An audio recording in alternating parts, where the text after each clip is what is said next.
Hey, welcome to Sundbyberg for the Swedish finals, baseball finals between the Sundbyberg Heat and the Sölvesborg Firehawks. I'm Jim Sasko, along with Roberto Del Castillo. uh, Game Two of the finals. The first game ended up 6-1 to Sundbyberg on a rain out after five in the third innings. It was decided that the field was too wet to play and continue the game yesterday, so it's official game after five innings. Today we have a good matchup between the pitchers of from Sölvesborg. We have Joe Wittig on the mound, and for Sundbyberg we have Jesper Svedhem. So it'll be another good pitchers duel today, and a little better weather today than yesterday. Yeah, you're absolutely right, Jim. It's a much better day for baseball today. Um, the rain that was supposed to come down today looks like it's got pushed back a little bit, so we're not gonna have anything like that today. That said, there's a lot of wind blowing out to right field, and we'll see how that plays out with the fly balls and stuff. This could be in the favor of any left-handed power hitter today. We know that Sundbyberg has a few left-handed power hitters in Phil Geisler and Nick Moline and Alex Urbanowitz. But we also have a pretty good pitcher on the mound with Joe Wittig, throws pretty hard. So it's going to be interesting baseball today.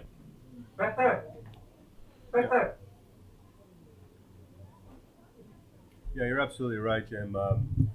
I think you're going to see a bit of a contrast today from today compared to yesterday, where yesterday's pitcher Cohen from Sölvesborg was really more of a finesse pitcher around the mound.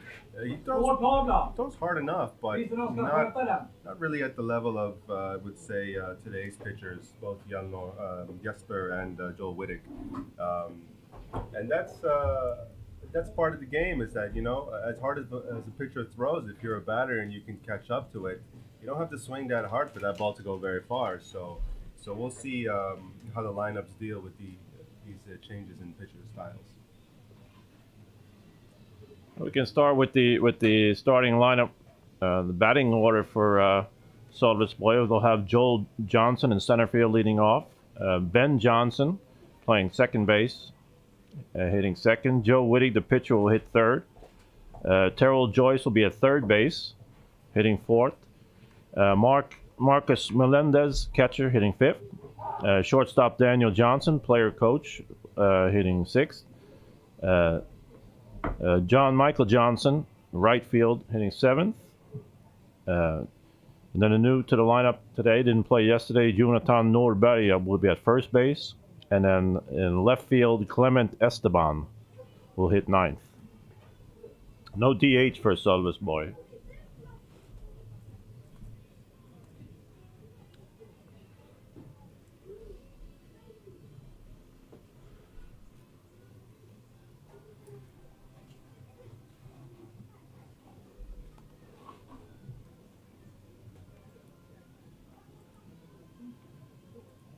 Reminder again, this is the second of the finals, best of five games. So next weekend there will be, if possible, three games played in Sölvesborg. So today's game two, and then next Saturday to be a doubleheader if needed, and then one game on Sunday if needed, and that's the five games for the finals. Yeah, that's right, Jim. It's all dependent on, I suppose, the first to three, and we know that Sundbyberg got their first win yesterday. It was a really wet, dark day. It was, I would say, a difficult day to play baseball, but both teams were out there giving it their all. And I think the numbers, when you look at the stats from yesterday, don't really tell the whole story of the game. I think the pitchers duel, I think actually it was much more of a pitchers duel than it looked like. Just unfortunately, Sölvesborg's defense just did not back up O'Cohen as much as Sundbyberg's defense backed up Moises yesterday. And the result was, you saw, I mean, any team that basically commits five errors in a game, it's very difficult to win. And I think that's pretty much what we saw. Just a little bit of a shaky defense from Sölvesborg. And let's see if they can turn it around today and be a little bit more confident in the field. Okay, the Sundbyberg Heat take the field. For the defense for the Heat, behind the catching today will be Lucas Jelner. At first base, we have Niklas Melin. Second base, Johan Jansson. Shortstop, Alex Rabanowitz. Third base, Rickard Really Jung. In left field, Adam Hopkins. In center field, Jeff Pruitt. And in right field, Victor Kroneld.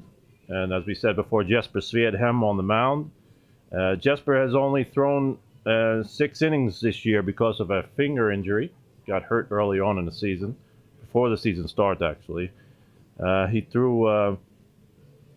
He has an earned run average of 3.0 in 6 innings. He came in to pitch in the first round of the playoffs against Leksand with 2 innings. Gave no runs, a walk, and 2 strikeouts. And then he pitched last weekend 4 innings against Rättvik. Gave up 2 runs, no walks, and 6 strikeouts. In that game, it was Nick Molina came in and got the win. But so Jesper's on his way back after an injury. Good to see him out there. As we said before, one of the pitchers for the national team. Came with the national team back last year in Germany. Was probably the ace on the staff. So it's good to see him back out there and ready to go.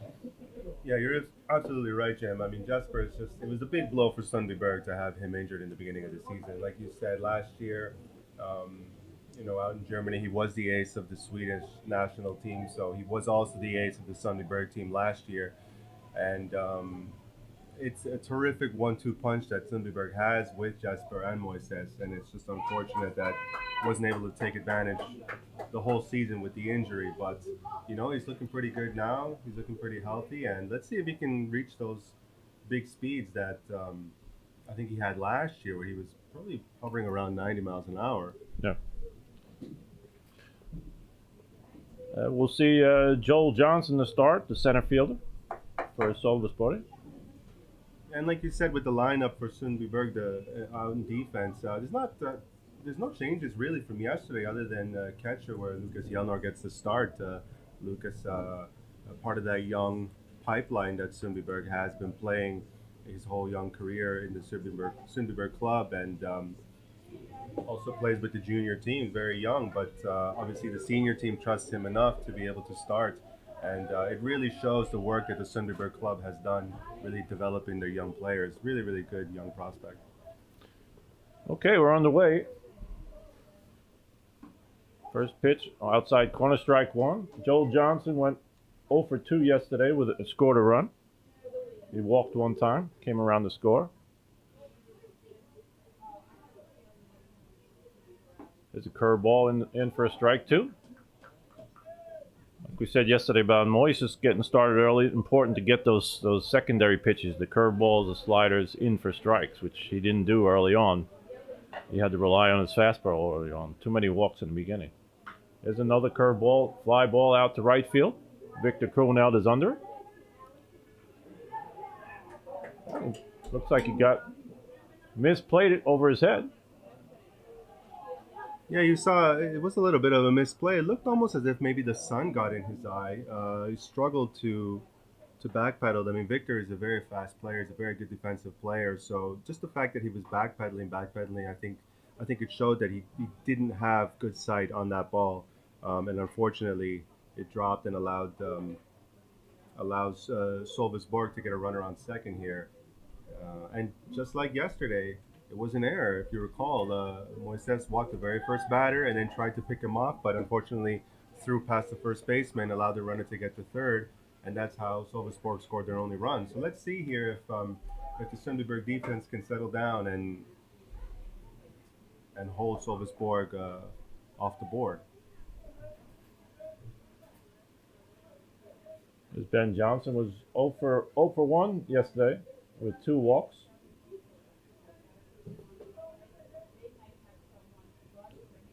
Pitch inside, ball 1. Wild pitch, we call it. Yeah, but here we go once again with the unfortunate wild throw there by Jesper. Lucas Yelnor just missed it. It almost looked like it hit the batter, but the umpire says it did not. Maybe the sound came from hitting Lucas Yelnor's glove. Yeah. Wild pitch. So we had a wild pitch. Just want to check with this official score. That first one was an error on right field. Yeah. So it was an error in right field. Once again, we talked about yesterday getting a base runner to third base with less than 2 outs. Same thing happened yesterday in the first inning for Sundbyberg. A little high, ball 2. Just missed with the fastball. And you know, Jesper being ace of the Swedish national team last year and for the Sundbyberg team this year, you know, he's last year he was he's a veteran. That's Fly ball in left field. That's in the gap. In the gap for a double, stand-up double there for Sölvesborg, and Sölvesborg on the board again very early. It looks as if the Sölvesborg batters are being a little bit aggressive with that fastball from Jesper. As soon as they see something coming in on the plate, they're swinging. At the same time, when you get behind in the count like you did through a couple balls, then he's got to come in with a better pitch, and they're going to sit on the fastball. That's absolutely right, Jim. I think Jesper's enough of a veteran now to know that he needs to get ahead of the batters, and I think right now he just needs to settle down a little bit, maybe get this first inning out of the way before he starts to really look good. Bounces the off-speed pitch, ball 1 to the pitcher, Joe Wittig. Joe Wittig went 1 for 1 with an RBI yesterday and a walk. He started out at first base yesterday, then moved over to third base when and Terrell Joyce got hurt. They flip-flopped and switched positions. Today he'll be on the mound pitching.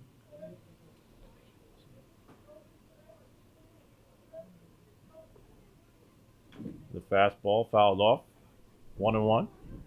You know, one of the interesting things about yesterday was, as much as we discussed that making all those errors really hurt Sölvesborg, I think it was also their clutch hitting just wasn't there yesterday. They left the bases loaded in 1 inning. They left 2 men on in 2 other innings.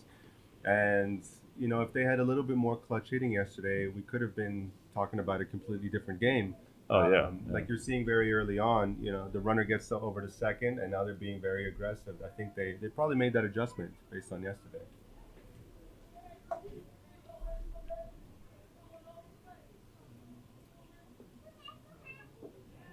Bounces it 2-1.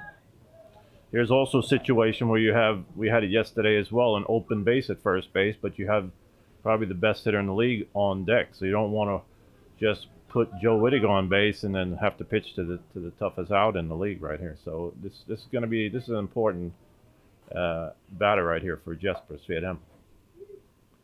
There's a strike. 2-2.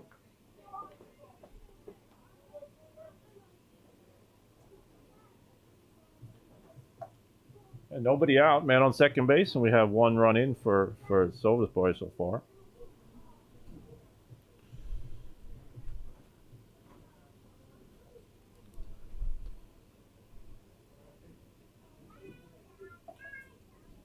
Curveball fouled it off. Joe Wittig lost his elbow pad. You see a lot of guys wearing elbow pads these days, right on usually on the side of the arm. So a lefty batter will be on the right elbow, and a right hand batter will be on the left elbow. That's to protect the front arm against the pitches coming in. And it has to be one heck of a swing for that guard to fall off. So.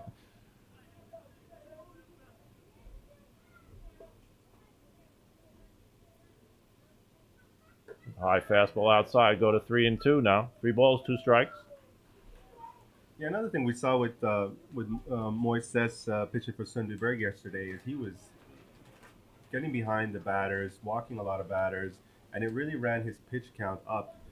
And I think it was lucky for him that Sölvesborg was not able to really come through in the clutch, because otherwise you really see a pitcher tire out after throwing so many pitches. And here we go again. It looks like it hit him in the foot, so Almost got helped out that it hit him in the foot, so it would have been a pass ball, and the runner would advance, so it hit him in the toe. That's right. Very fortunate for Sundbyberg there. Oh.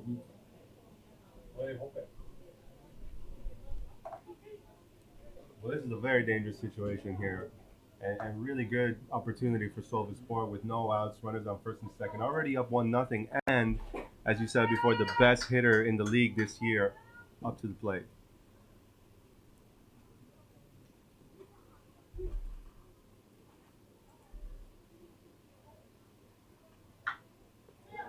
It's shot down the line. And that's exactly what we just talked about. First pitch fastball. First pitch fastball, just jumped on it, completely all over that pitch. Now runners on second and third, no outs, and Sölvesborg up 2-0 to start the game. And you can maybe see and hear the Sölvesborg team very animated, very lively. I think they're really pumped up. I don't think they appreciated yesterday just the fact that the game ended very early. I mean, as a baseball player, you want to finish the game. And I think you see that energy has translated over to today from Sölvesborg. They are really, really ready to go. Marcus Melendez goes after the first pitch, fouls it off. Marcus was 0 for 1 yesterday, also had 2 walks, 1 strikeout.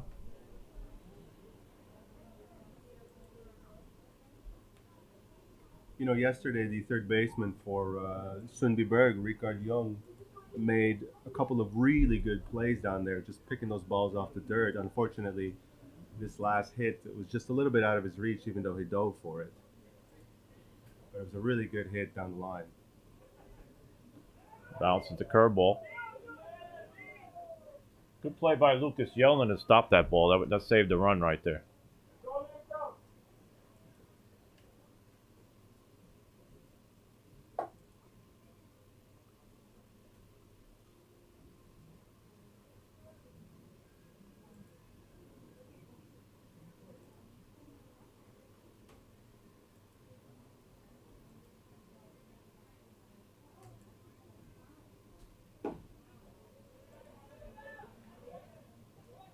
There's a ball.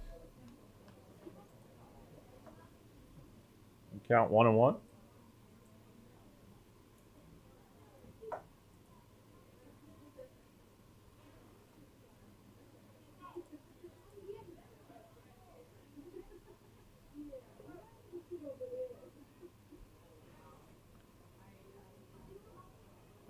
Marcus Melendez is a threat, like you said yesterday, hitting .302 with 14 RBIs for the season before yesterday stats.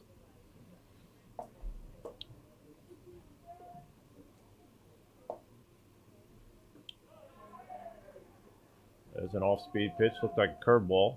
Got 3-1.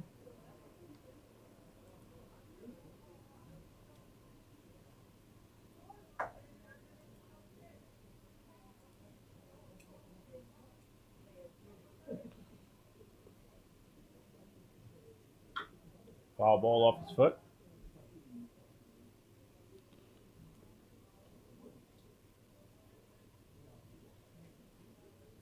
You know, it looks as if Jesper Svedhem just has not yet been able to recover the speed, the velocity on his fastball that he had last year. And it's not as if it's an easy ball to hit either way. But Sölvesborg is really taking advantage of anything around the plate today so far. High fastball popped up. Short center field. Jeff Pruitt has come a long way. Nope. Bounces in. That is the wet area of the field as well. So we got a base hit for Marcus Melendez. Well, that's another missed opportunity there, unfortunately, for Sundbyberg. But I think one thing everyone has to, all the viewers have to understand is that while the infield looks really, really nice, and Sundbyberg has done a great job to get it ready for today's game, the outfield is a different story in the sense that because there was so much rain yesterday, there's no way to dry the outfield. That grass is still very, very wet. almost very swampy when you're walking around in it. So you saw the center fielder Jeff Pruitt, very good defender, very very fast player, has to run carefully and slowly because he doesn't want to slip, and that's exactly what happened there. He wasn't able to get to a routine fly ball. Plus, he was playing a little deep just for Marcus Melendez. Deep, a little bit more over towards left center. Here's Daniel Johnson. And Marcus Melendez steals second base. And still no outs for Sölvesborg here in the top of the first. And I think if you're Sundbyberg, you really just have to reach in down deep and really pull something out here. You got to stop this bleeding in the early part of the game here. So the infield comes in. There's a curveball, outside ball. Is that ball 2? 2-0.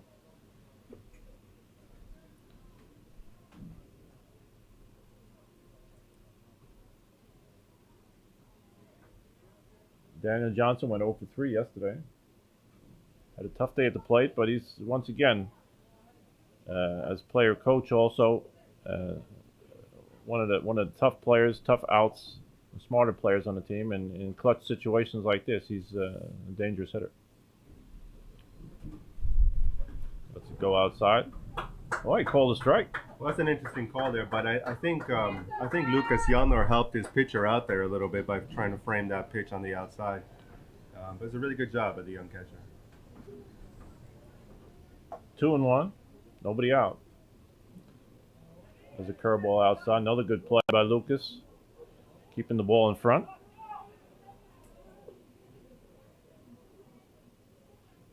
No, I think there was Sundbyberg was wanting the third base umpire to determine whether or not the batter swung, and the third base umpire called it a check swing.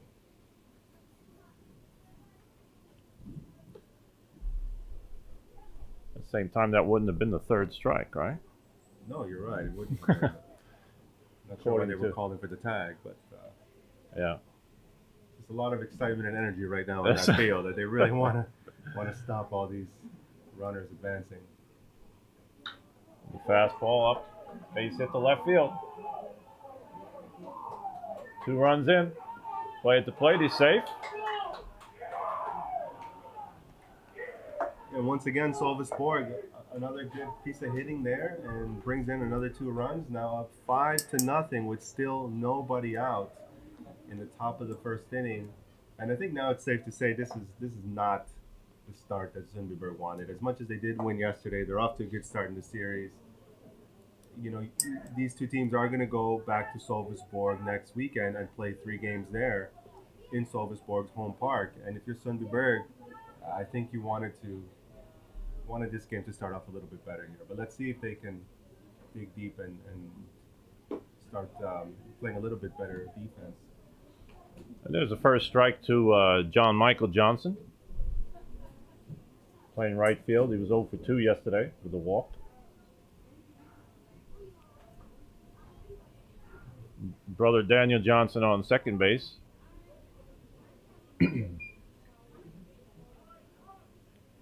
That's the other thing as well. They made for the play at home. So that's a base hit to left field and tried to get the out at home, which he was safe, and that allowed Daniel Johnson to advance to second base. With the exception, maybe if they hit the cutoff man, they might have kept him over at first base. And now they have another runner in scoring position.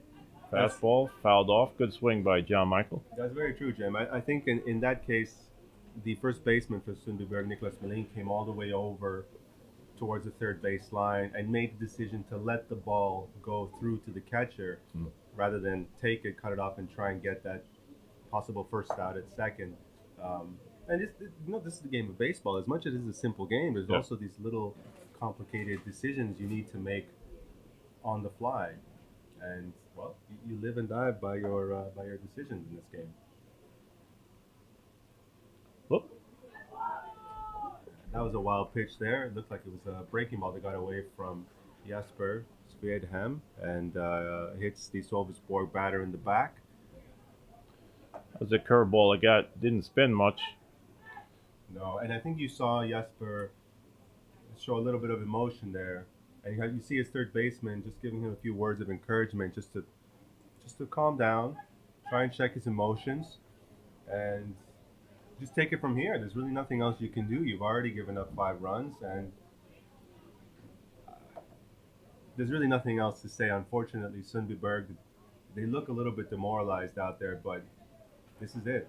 You need to check. You need to check your feelings, and you have to get back in this game.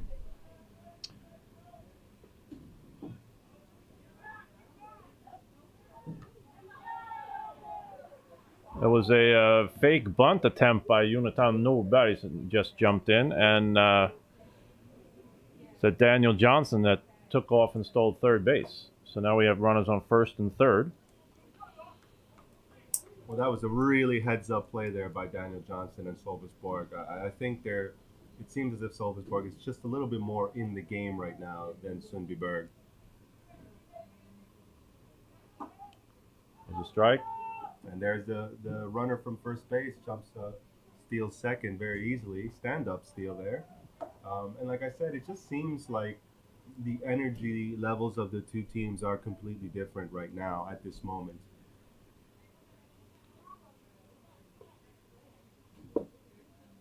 Fastball high, fouled it off.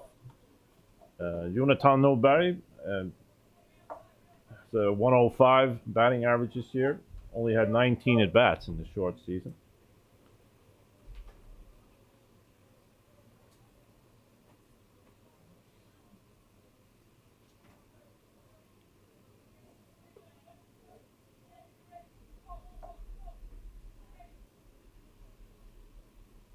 Fastball, base hit up the middle. One hopper to Jeff Pruitt is going to bring it in. Another run in. Another run in, and Sölvesborg just keeps the train moving, as we say. And I think, once again, I think you saw the center fielder for Sundbyberg there, Jeff Pruitt, he's just not able to play his defense the way that he normally can, and it has to do with the wet field out there. It's very soggy, very difficult to get a good jump, and it just fell right in front of him. And there is action in the Sundbyberg bullpen right now. So we'll see if they continue to go with Jesper or maybe pull him early in the game. But it's a difficult decision here. I mean, as much as it is a championship game, there's not that many pitchers to go around for either team. At the same time, you have to. We don't have the pitch count right now, but when a lot of pitches in an inning, it's tough to throw. There, Jonathan Norberg steals second base. And Jonathan, not the fastest runner, but unfortunately, because you have that runner standing at third base, it's difficult for the catcher Lucas Yalnor to not just make a play, but make that decision to try and get you out at second and possibly have the runner at third score. It's 2-0 to Clement Esteban, who is his nickname Senor Clem. He's back up, left fielder today.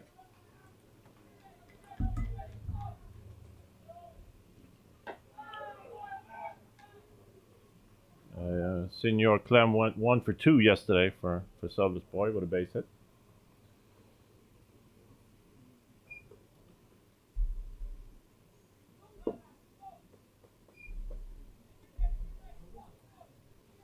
They're 3-0. The fastball to high, walked him. Bases are loaded. And then you see the Sundbyberg shortstop just calling a time, just wants to talk to his pitcher. I think what they're doing is they're just giving the bullpen a little bit more time to warm up, because it just seems as if Jesper isn't able to recover from this start, and it's unfortunate for such a great pitcher and experienced, talented player. It's just not the start he wanted, and it looks as if Sundbyberg is just giving their bullpen some time here. Can't see who's up. Could be Lucas. Yeah, it is Lucas. Looks like Lucas Johansson is up. And it looks like the Sundbyberg bullpen might be signaling that he may be ready to go. And that's a strike thrown by Jesper. But you see the Sundbyberg coach coming up to the bullpen now, and he signals for the change. So Lucas Johansson. No. And they're going to take Jesper Spiedheim out of the game. And that's the way it goes, Jim. That's baseball for you. Oh yeah. Sölvesborg was ready to play. That's exactly it. You're absolutely right. Like you said, they had a lot of base runners. Yes, they didn't capitalize on it. They got a few base hits, maybe in the wrong time of the game. Now they just capitalized, sitting on the fastball. Jesper had his curveball working early for strikes, but then he's bounced a few. We saw a few times Lucas Jelner had to block plays to keep guys from base runners from moving up. So then if you can't throw strikes with your curveballs and sliders, you have to come back with the fastball. And Jesper really didn't have it maybe up to speed where he usually is, due to his previous injury in his finger. So tough. It's a tough start.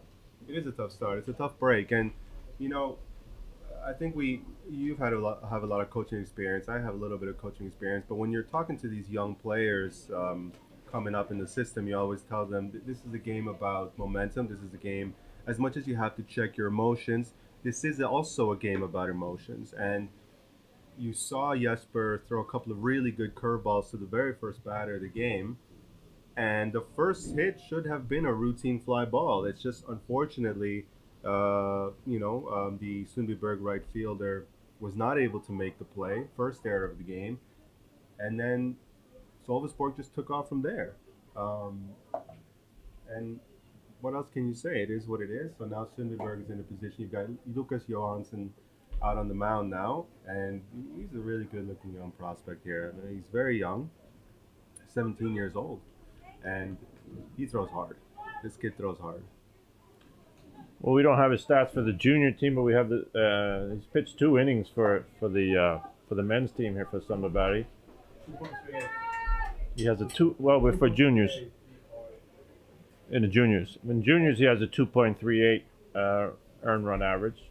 That's right, and he is the primary pitcher for the Sundbyberg junior team. Yeah. The ace of their staff. So let's see if the Sundbyberg defense can rally behind Lucas here and stop the bleeding again. Fastball, first pitch, base hit to right field for Joel Johnson. That'll bring another runner in. And it's a really difficult situation, I think, for Lucas to come in. You've got the bases loaded. Still, I think the craziest thing is there's still nobody out, Jim. Oh, yeah. Sölvesborg right now, anything remotely close to the plate, they're just swinging. That's smart hitting, getting up and greeting the young kid, come up, be aggressive, look for a fastball, and then look to get ahead. So I think it's good here. Joel's one of the best hitters we have in Sweden. Here's his brother, Ben Johnson. Ben got on the with a double to left field his first time up in the gap.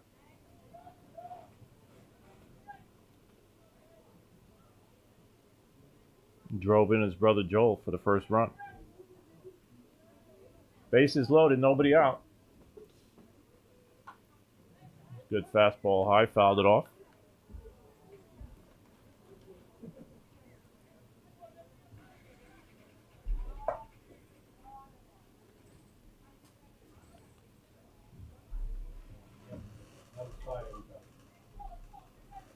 Oh and 2 to Ben Johnson. Nobody out, bases loaded.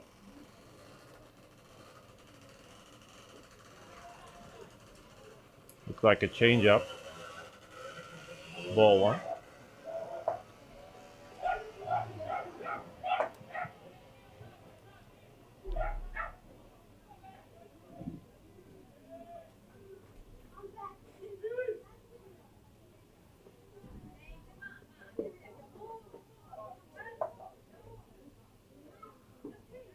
That looked like a slider for ball 2 and 2. One good advantage, you have Lucas Jelner and Lucas Johansson. They're used to working together with each other, catcher and pitcher. They do it all the time in the junior team. So that's pretty good for Lucas Johansson coming in, feeling comfortable with his catcher. In this kind of situation, it's tough. There's a fastball. Fly ball to left field, to right field. Victor Kuhneld under it. He's got it for the first out. That'll also bring in Jonathan Nordberg. Well, that's a good piece of hitting there. Sacrifice fly deep to right field. A routine fly ball from Victor, and it's good that he's able to make that play. It's really the only play he's had to make since the error that he committed earlier in the game. So hopefully he starts to feel a little bit more comfortable out there. But yeah, here we go. 8-0 for Sölvesborg. Still runners on first and third. That was the very first out of the game. And let's see if Lucas Johansson can keep rolling here, because you're absolutely right. He's very comfortable working with Lucas Jelner, the catcher, and he's going to need every little bit of help he can get right now. Here's Joe Wittig. Got on a hit by pitch. The runner goes. Good throw to second. He's safe. So Ben Johnson steals second base. Oh, sorry, Joel Johnson. Right? Well, and that's just smart baseball there from Sölvesborg. They know that with the runner standing on first base, there's a potential for a double play to be turned. And now, with the runner heading over to second, you basically erase that, giving yourself an opportunity to just keep the inning going. Yeah. The infield comes in now. Joe Wittig. Looks like a backdoor slider. 2-0.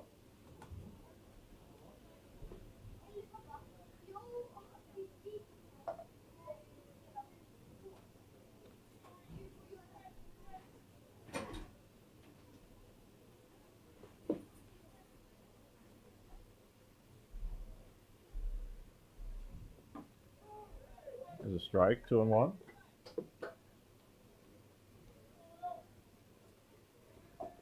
Once again, you have an open base, but you have a tough hitter on deck, so you can't walk this guy just to get to the next guy.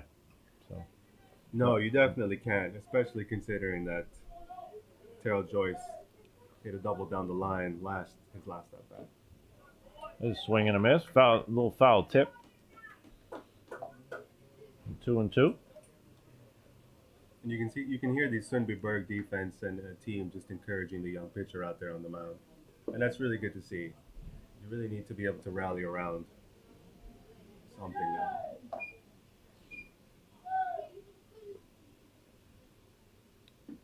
Another curveball outside, just missed the outside corner.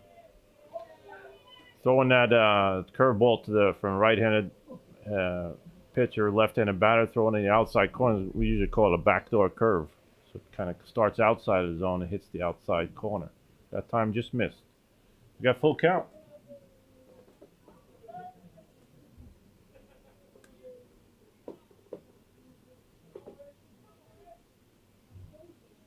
Fastball outside. Joe Wittig gets a walk. Now we have bases loaded again, Jim, and now once again the best hitter in the league this year, Terrell Joyce, comes up again with the bases loaded, facing a different pitcher. And let's see what Lucas Johansson can do here to try and limit the damage if possible.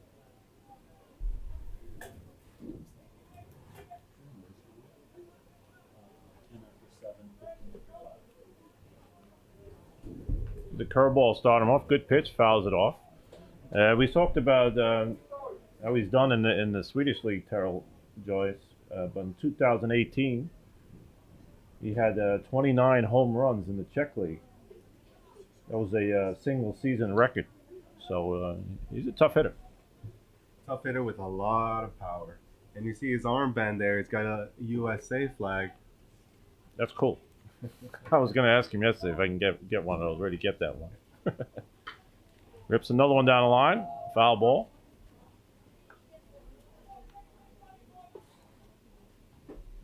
It's like Lucas had him on his heels a bit. The first pitch on the curveball, and now once again gets him to foul it off.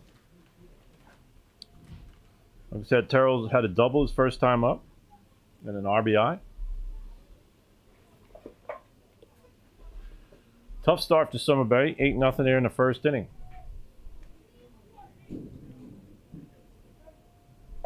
Looks like they got play with corners in here, looking to maybe hopefully get a double play ball with the bases loaded.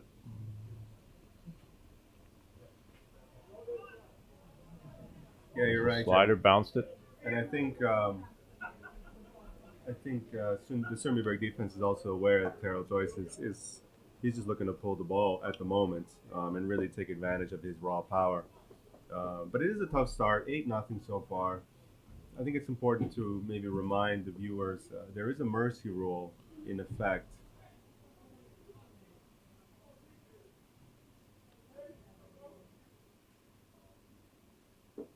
Fastball low, 2-2. So the mercy rule, Jim, is basically after 5 innings, if there's a 15-run differential, they call the game after 5 innings. Or if there is a 10-run differential after 7 innings, the mercy rule is in effect and it's called after 7 innings. So we know at least they're going to play 5 innings. Yeah. For sure. If this inning keeps going.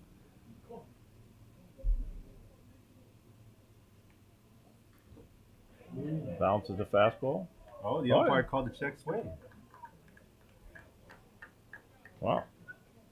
Calls him out on strikes with that check swing. You can see Terrell Joyce doesn't like that call, but I don't think he's going to argue too much now that his team is up 8-0. And that's the second out of the inning. Yeah. Like I said yesterday, this is one where you would like to have a replay just to see if that was how that looked. Good pitch by Lucas Johansson. He had him on his heels almost the whole at bat. Pretty good job. Yeah, and you know what, Jim? I think maybe one day we'll be able to afford the instant replay if maybe viewers donate to Exactly. the QR code that we post in between innings. Yeah. All right, bounces that one. Runner comes in a little too late.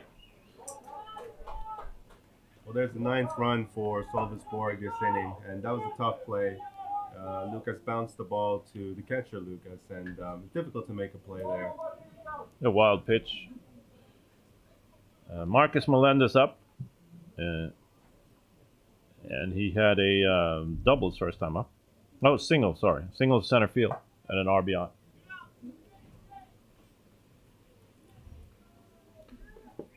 We have second and third, 2 outs. Top of the first inning. Fastball, fouled it off. It's also where you spot the fastball as well. We saw Jesper, almost every fastball he had was pretty good speed on it, but it was right down the middle or a little up. Guys were just jumping on it. You see this fastball, the last one that Lucas threw, a little bit on the inside, tough to get the hands, handcuffed him a little bit, fouled it off. So the location of the pitch is very important as well. We saw yesterday with Moises as well, spot his fastball with 2 strikes on the knees of a right-handed hitter. That's where you're going to be effective. Bounces the changeup, 1-1.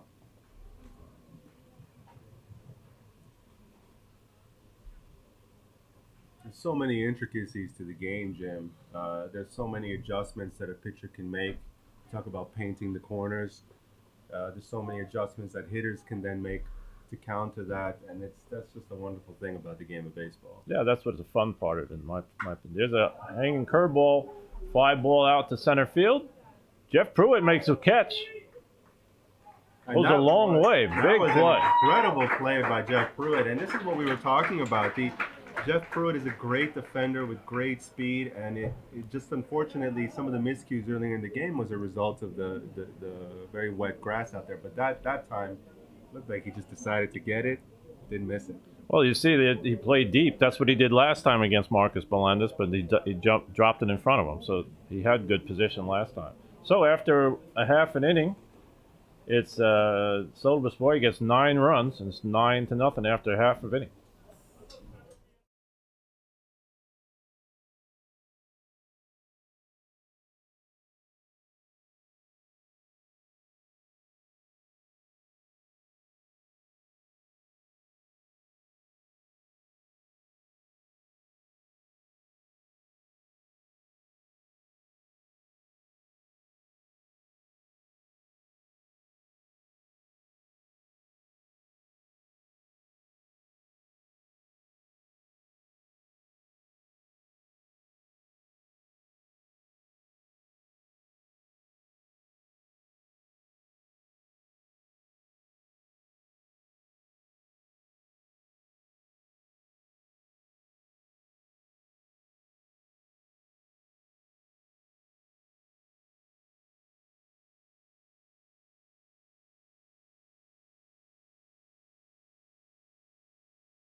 Hey, welcome back to the game 2 of the Swedish baseball finals. It's a 9-0 to 9 runs to 0 so far.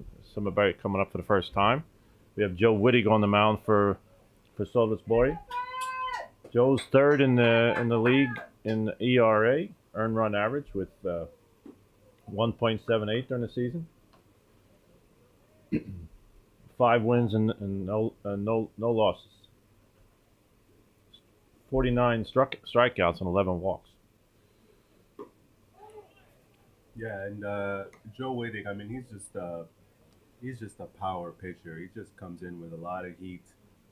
Likes to keep it low. Likes to induce ground balls. Has faith in his defense to be able to pick up those ground balls behind him. So it's going to be very difficult. Well, this is the championship series, Jim. So I mean, it's going to be difficult no matter who's on the mound for these batters. But you know, Sundbyberg just needs to be patient, and they just need to slowly start to chip away here. And Victor Krona to lead off.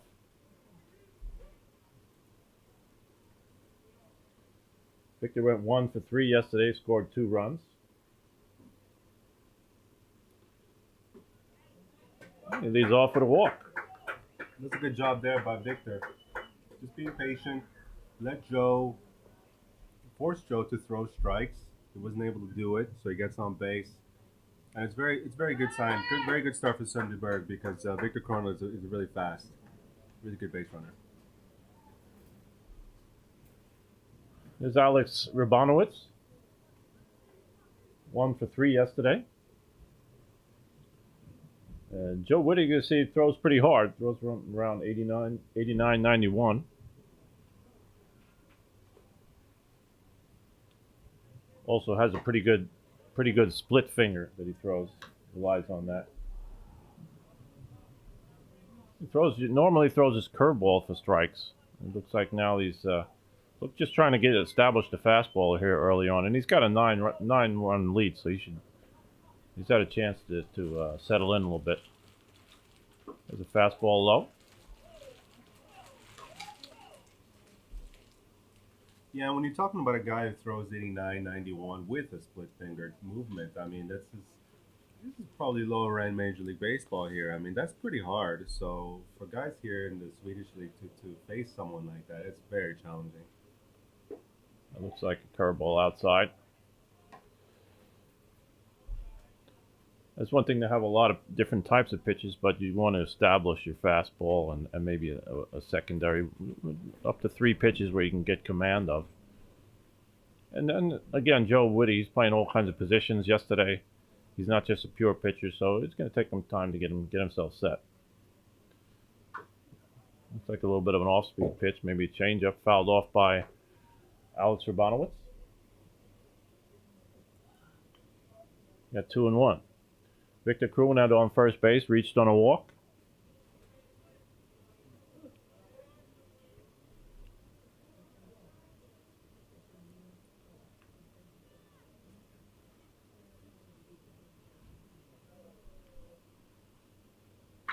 Fastball right back up the middle. Good play by Daniel Johnson, but he's safe.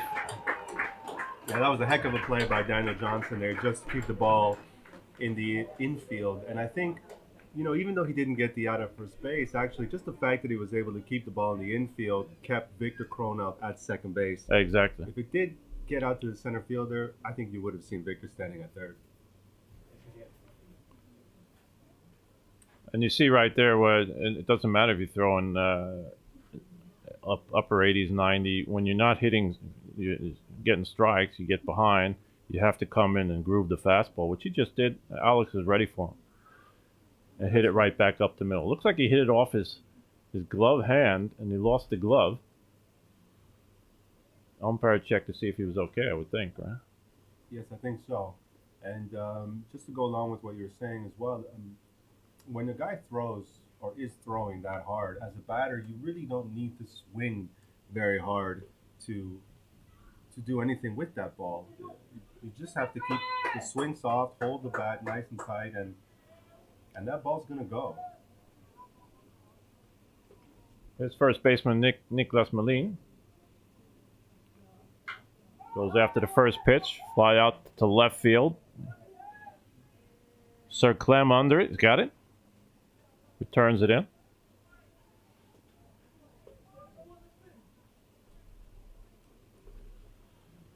That'll bring up Jeff Pruitt.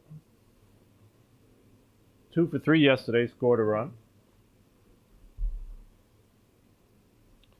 And usually the guy who makes that great play then the inning leads off the inning, but it wasn't the case this time. Maybe later on we'll see that happen. First and second, 1 out. Starts him off with a slider, looks like, up high, ball 1. Yeah, Jeff was not leading off the inning here, but I mean, you can't ask for a better situation. I think if you're a batter and run around first and second, 1 out, let's see if you can carry that momentum and energy from defense over to the offense. There's a fastball strike on the outside corner. He's got a little bit of movement on the fastball. You just got to establish it so he gets some strikes. And you don't want to try to strike everybody out. You want to pitch to contact, which means just let your fielders do the job. There's a strike. Ooh, called it low. Good fastball low. 2-1. Yeah, you're right, Jim. I mean, you know, when you talk about pitching to contact, it just means as a pitcher, you're not trying to blow it by every batter. You're trying to locate your pitches well on the corners, change the height, change the speeds, and allow the batters to make contact, but not very well. There's a slider on the outside. Strike 2. And that's very difficult to do, I think, as a pitcher because, well, yeah, as a young player, you want to be able to blow it by everybody. And it's very difficult to have that kind of faith in your defense to play well behind you. Bounces the ball. Runners are going to advance. Wild pitch. But that's I spoke with player coach Daniel Johnson during the week, and he talked about the keys to their team winning, and he said just those things: throw strikes, make the plays, you know, try to keep the score down, and give them a chance to win, and that's exactly what they need to do now when they have a 9-0 lead, just to rely on the defense, throw strikes. There's a good strike. Ground ball is short. That'll get the run in. Daniel Johnson with the running throw, but he's safe. Got to give him a hit. Tough play. Yeah, I think that was a very difficult play for the shortstop. You saw the third baseman try and cut it off, just wasn't able to get there, and the shortstop, you know, picked it up a little bit deep because the ball, it just wasn't hit very hard, so it took some time to get there. But very good base running there by Jeff Pruitt. You see the speed that he had. Also was able to make that play last inning just because of that speed. Yeah, he's got good speed. And Alex Urbanos moved down to second base on that play. First and second, 1 out. Phil Geisler up. Goes for the first pitch. Curveball, foul ball.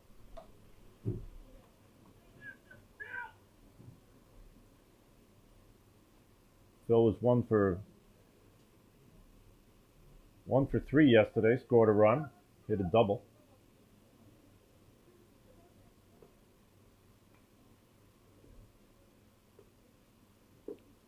There's a slider outside. Tried that backdoor slider. Didn't get a spot. Bounced it in the dirt. 1-2. Sorry, 1-1.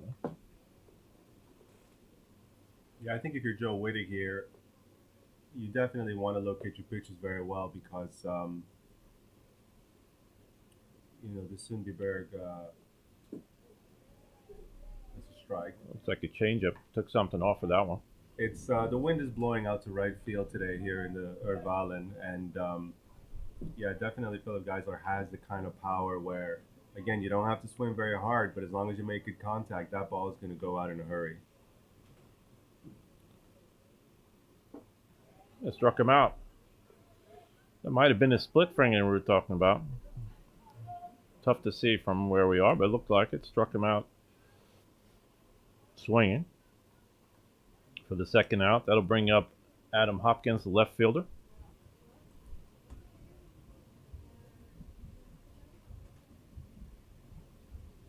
One for 1 yesterday, scored a run, had an RBI.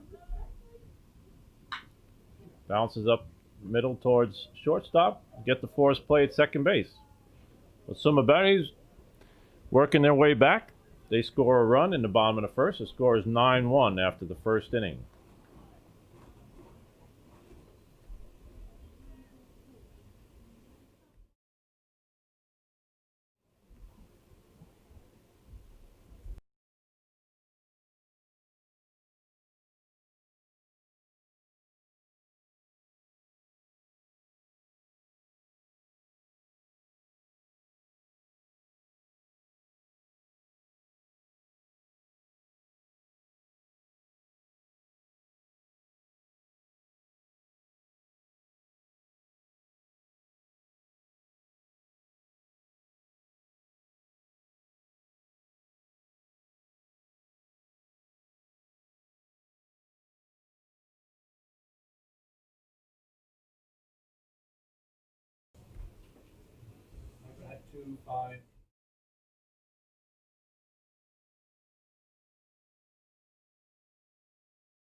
Hey, top of the second inning here in Sundbyberg. For Sölvesborg to be Daniel Johnson coming up. He had a base hit with a couple of runs batted in. First time up. He'll face Lucas Johansson for the first time. Well, throw behind the hitter. Ball one.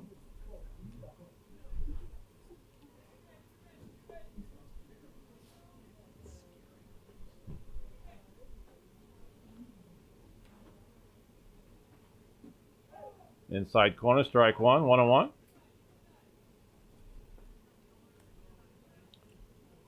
Will be Daniel Johnson, his brother John Michael Johnson, and Jonathan Norberg in the second inning. High fastball, 2-1. And the two Johnsons, part of the larger Johnson clan, the Johnson family, 4 brothers playing on this team right now, and really just the core, the heart and soul of this Sölvesborg team. There's a strike on the outside corner. And you, Jim, you played with his with the Johnson senior, the father. Yeah, the interesting thing that the two younger guys, John Michael and Ben, will be playing the same college next year, and the two older kids, Joel and Daniel, they work in an academy down in Alabama, where they work with the youth teams from 9 to 12 years old. So when this season's over, they'll go back and get that going again. So they do a lot of baseball. Seems like their life. These guys. It's in the blood. It's in the blood. And Dad Gary, like you mentioned, he influenced them quite a bit. It's a high pitch. There's a walk. So he's on for the second time today. John Michael Johnson coming up. Hit by pitch first time. Came around to score. Also stole the base in that sequence last inning. Just about everything that can happen in a game happened last inning. In the top of the first. A lot of runs, a lot of stolen bases, a lot of RBIs. Yeah. Let's see if Lucas Johansson can keep him down this inning. There's a strike to start it off. Good pitch. Yeah, I like what Lucas is showing here when he came into the game. I mean, he's being aggressive. He's going after the batters. He's talking about a really young kid, 17 years old, but he's not afraid. He's not afraid of these veterans here. And, he puts the first batter on. That's unfortunate, but let's see if he can come back. There's a high pitch ball, 1-1. It's really important, I think, for a young pitcher not to overthrow. And I mean, I don't know, Jim. Like you've coached a lot of young players in the past, but we know young players have a tendency to try and to do more than they actually need to do. Yeah, well, I have a luxury of helping these guys out, the juniors, so I see these guys a couple times a week. And Lucas has a great perspective to the game. He has his own routines. He gets going. They're looking to in the 27th of September play in the junior championships here at Örvallen. So he's getting it. He's got his routines and so forth, and he's working out. He's working, throwing his bullpens, throwing his spots. So he's ready to go, and that's why jumping in with these guys is just a little extra experience. Fly ball to center field. Jeff Pruitt. He's already shown us he can make those plays. Pulls it down. Yeah, for the just a first out. really good defensive play there by Jeff. It looked routine, but if you saw, he actually broke forward a step or two before he instantly realized that the hit was going over his head, and he broke to run backwards and make that play. So it's really good. Really good to back up his young pitcher Lucas Johansson. It's very important. Well, like I said in the beginning, it's pretty wet out there still, so he's doing a good job keeping his footing. Here's Jonathan Norberg. He got a base hit first time up to center field. Goes after the first pitch, pops it up. Foul ball.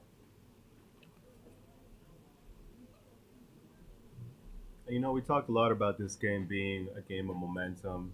There are feelings involved, emotions involved, and when you're a pitcher and your defense plays solidly behind you, it just makes you more comfortable out there on the mound. There's a foul ball, and the same way the other way around. If the pitcher's throwing a lot of balls, a lot of walks, then the defense gets kind of not interested, but you get tired standing out there a long time. So it's mutual that they work together. Throwing strikes, making the plays, like Daniel Johnson was saying about their approach. Same thing. I talked with Petter Gruneld, the coach, during the week. He said the same things. Making the plays, very important. Throwing strikes from the pitchers.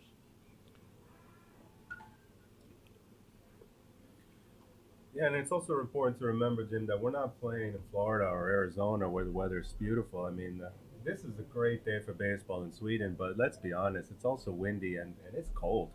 This is reminiscent of... As the runner goes, got a good jump. There's a good read there by the Sölvesborg base runner to take second base, erasing or eliminating the potential double play. But playing in weather like this reminds me of starting the season off in Toronto in like late March, early April, when, especially in the old exhibition stadium that was open air, you get snow. Yeah. And it gets cold. As a baseball player, these guys grow up in, I don't know, Cuba or Dominican Republic, and it's tough for a player to then suddenly play in a really cold environment. I spoke with Alex Urbanowitz yesterday. He's going to be here for the winter as well. He said, I got to buy a winter jacket first time. So he's from California. So different priorities when you're here.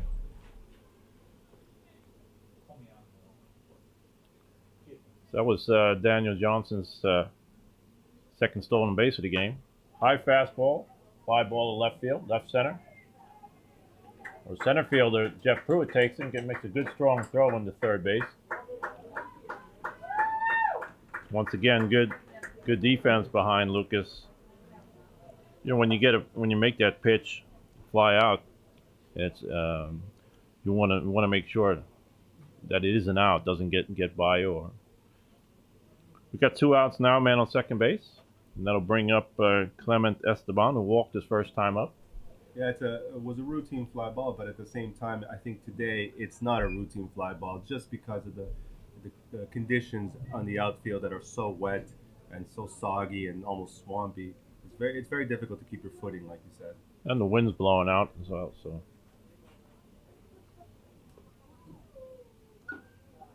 Strike on the outside corner.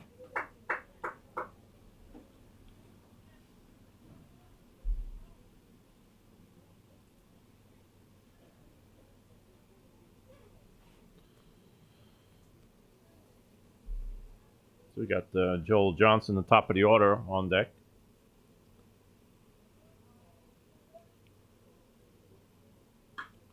Fastball on the outside. Let it get his hands extended. Here comes a good throw from Jeff Pruitt home. Play at the plate, and he's safe. Just a one hopper. It was a one hopper, a very good throw. I'm not sure if the throw would have beaten the runner, but it was a very close play. Just unfortunate Lucas Younger was not able to hold on to the ball there, but and allowed the runner to move up from first over to second base now. But you know, credit to Sölvesborg team. They're staying aggressive, and they're just, you know, they're trying to take advantage of the opportunities today that they weren't able to do yesterday.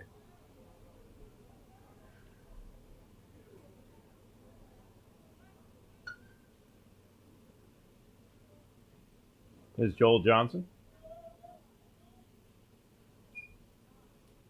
1 for 2. Reached on an error the first time, scored a run, and then a base hit the second time up. Also stole a base in the first inning. So he was up twice in the first inning and batted around a bit.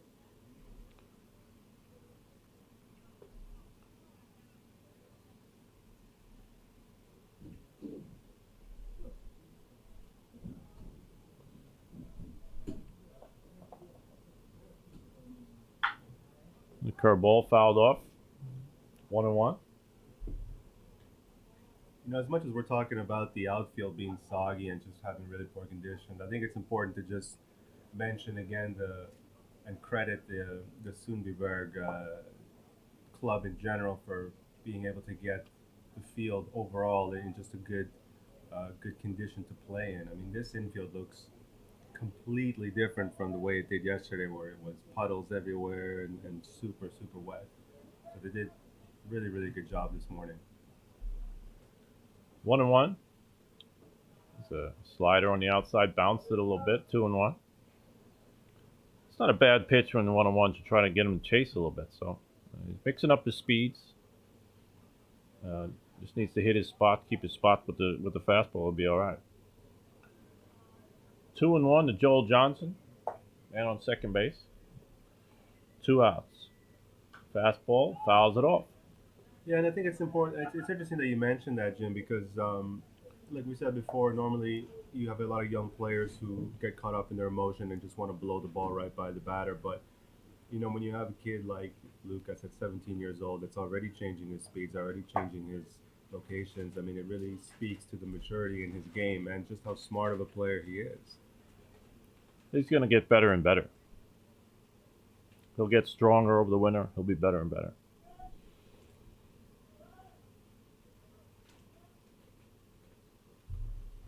There's a strike 3. Good pitch. Took something off of it.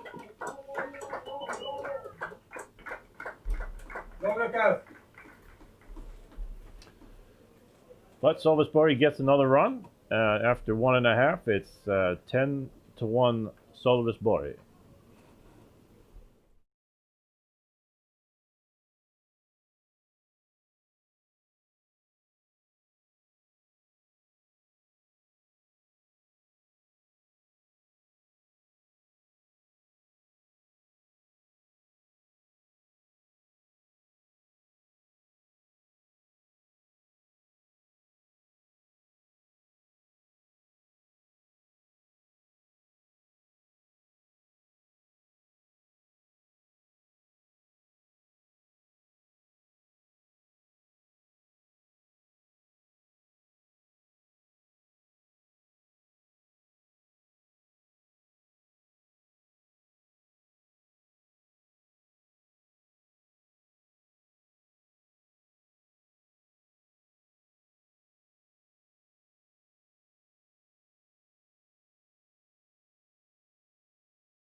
Hey, bottom of the second inning here in Sundbyberg. Rickard really young to lead off for the Heat against Joe Wittig pitching for the Sölvesborg Firehawks. Starts him off with a slider, bounces it, ball one. It's an interesting name for the team. Both teams, actually, Sundbyberg and Sölvesborg, have something fire heat related. And here we are sitting in the cold. That's a good call, Jim.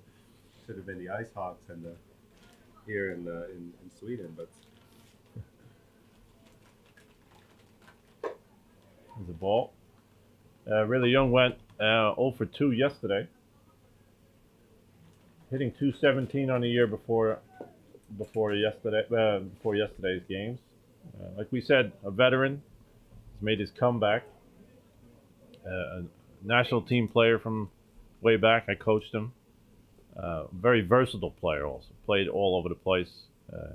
He can play short, second, third. He's playing today. He can catch. He's been a pitcher. He's been a national team pitcher back in the day. Great guy to have on the team. Good attitude. Fouls this one off. Very aggressive swing. well, he's just one of those guys that are he's a baseball player. You know, you ask him, you talk to him. He's not a first baseman. He's not a pitcher. He's not any one thing. He's just a baseball player. He just wants to be out there on the field and in any way that he can. He spent some time playing in South Africa as well. So got some international experience. Base hit to left field. 3-1 fastball. And that's just a really good piece of hitting there by Rickard. You saw it was a bit of an inside-out swing. The shortstop was playing right behind the second base bag. And I think he saw that. He saw that hole there in the shortstop area, and he just put it right there where the shortstop wasn't. Really good piece of hitting there.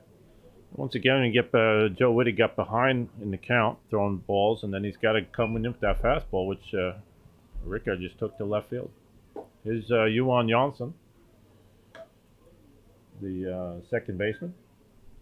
0 for 1 yesterday.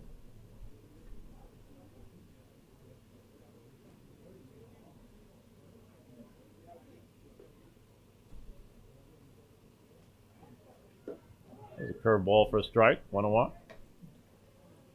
Well, Joe Wittig, you see the difference in that curveball compared to, say, the Sundbyberg pitcher right now, Lucas. I mean, he just has that power curve. It just, not only is it fast, but it moves really quickly. There's a slider fouled off. 1-2. It's really difficult to pick up on those breaking pitches that break very late, right at the end. Yeah.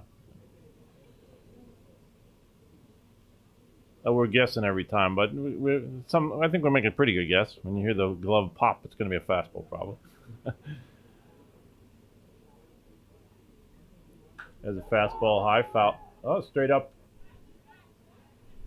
Second baseman Ben Johnson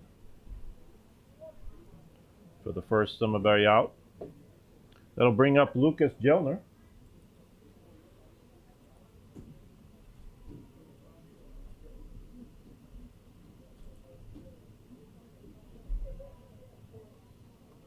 Once again, Lucas playing most of his innings and his at-bats with the Sundbyberg juniors. He does have 7 at-bats up here for the senior team, has 1 hit in the season.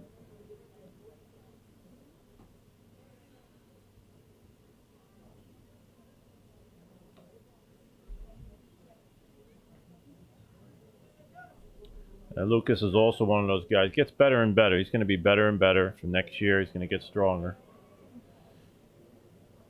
The future of the Sundbyberg Heat right here. This is a slider. Yeah, you're absolutely right. And 2-0. I mean, he's a super young player, 17 years old. So another junior, but transitioning to the senior team player. Again, just show you the wealth of talent that this Sundbyberg club has. Fastball. There's a strike, 2-1. Little I've seen of Lucas, he does a lot of work in the cage, goes with the pitch, doesn't try to pull too much. So he's a smart hitter at a young age. Tough out. The fastball fouled it off. 2-2. Yeah, I think it's very important as a young player to identify what it is you can do and play to your strengths until your body continues to develop and grow. And I think Lucas has done that. Um, like you talk about his swing that he has, it's just a very short, compact swing, trying to get to the ball really quickly. That's a tough pitch. Just missed the spot. Curveball. 3-2. Maybe Joe Wittig trying to be a little too fine right there. He had him foul off the fastball and went for the curveball. It's a second guessing up here. They know what they're doing, hopefully. There's a fastball outside, strike 3. Well, there you go. I mean, you could be second guessing, but I mean, there's a wisdom behind your words, Jim, because we were saying it yesterday that we were talking about Moises just needing to use his fastball, not necessarily blow it by the hitter, the Sölvesborg hitters, but once he was using it, it was difficult for Sölvesborg to catch up to it. And it's the same thing here with Joe Wittig. Um, it's important for a pitcher to try and change up speeds, locations, but when you find something that is working, stick with it. There's Victor Kruneld, walked his first time up, scored a run. There's a curveball on the outside, bounced it almost, but fooled Victor on the first pitch. And of course, you see what how each hitter handles your pitches as well. So it could be from at bat to at bat, could be from the last couple of games if a hitter is hot or not. So let's see what he does now. He fooled him on the curveball. See what he comes back with for the next pitch.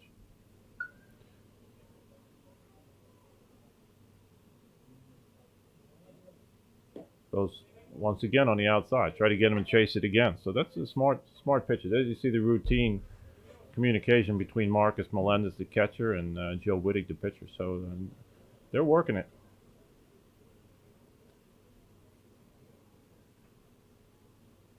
Fastball, a little high.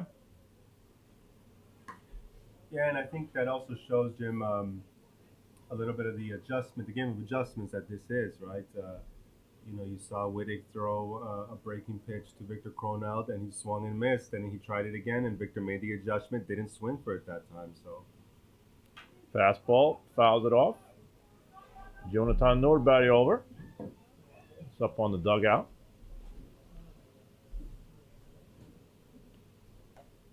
We have 2-2. 2 men out. Man on first base. Rickard Young on first base after he hit a base hit to left field. Alex Urbanowitz on deck.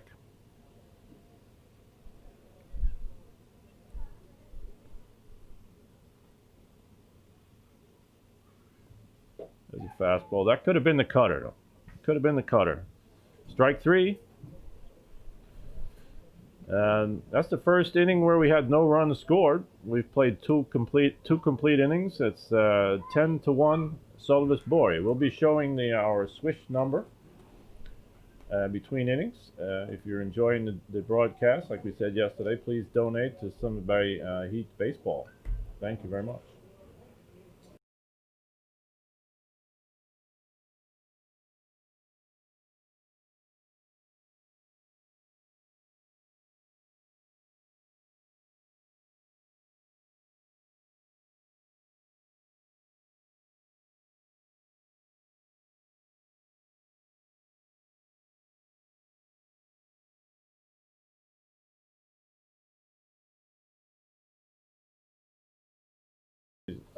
Zach, his brother.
Hey, we're back here at Sundbyberg for the second game of the Swedish finals between Sölvesborg and Sundbyberg. It's 10-1. We have a new pitcher, Zach Rabanowitz, the brother of Alex Rabanowitz. Excuse me. He's in to face Ben Johnson. First pitch, fastball, base hit, center field. Well, you saw a little bit of a slip there from Jeff Pruitt. Once again, showing that the field is it's still wet. It's still a little bit dangerous out there. You see Jeff just stretching out that left leg there, walking a little bit gingerly. Let's just keep an eye on this to see if He's limping a little bit, yeah. he's limping a little bit, but he's not calling for any time, or so he seems to be all right. Bring up Joe Wittig. Hit by pitch and walked. He scored 1 run. There's a strike on the outside corner. Zach Rabanowitz has this year has pitched in 23 innings, no wins, 2 losses, and earned run average of 4.70. 22 strikeouts, 18 walks for the year. Curveball, strike 1. Was that strike 2? Sorry. And Zach replaces Lucas Johansson, who did a very good job. 2 innings, just gave up 1 earned run. A really good job with the 17-year-old, just to pick-off attempt there. Saw a few of those yesterday. The ball was thrown away. So, yeah, created kind of circus in the game yesterday. That's the thing. You don't. Was it the rain? Was it the wetness on the ball? Was it the cold? It's difficult to tell, but there's a runner, Ben going again. Curveball. A difficult pitch to handle for the young catcher Lucas Jelnor, and allows the runner to get to second. But it's a drastic difference from yesterday's game, where you had Sölvesborg committing 5 errors, Sundbyberg 1, and so far you have Sundbyberg committing just the 1 error this game. Yeah, just a very big difference, I think, even from an energy and emotional level for Sölvesborg. So we got nobody out, man, on second base.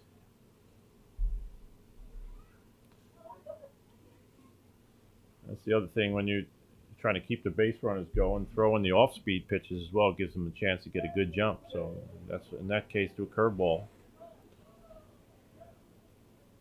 There's another curveball. There's a strike. Good pitch. So he caught him looking on the curveball for the first out. That'll bring up Terrell Joyce. Hit a double and scored his first time up. Struck out his second time up. It was on a check swing, I believe, if I remember right. That's correct. It was a key pitch for Lucas Johansson coming in. He was mixing up the speeds.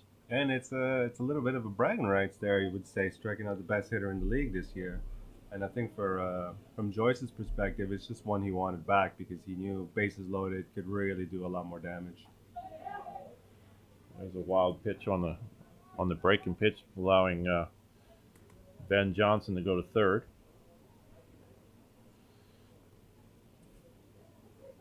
The second pitch that Lucas has been very, very difficult for him to handle.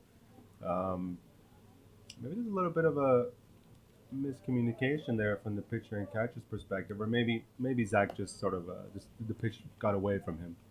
But let's see how they play the defense here. It's a 10-1 game. It's not like it's 1-0, but you do have the mercy rule coming up. They're going to play first baseman in. Everybody else is back. Interesting. Curveball, strike. 1-1.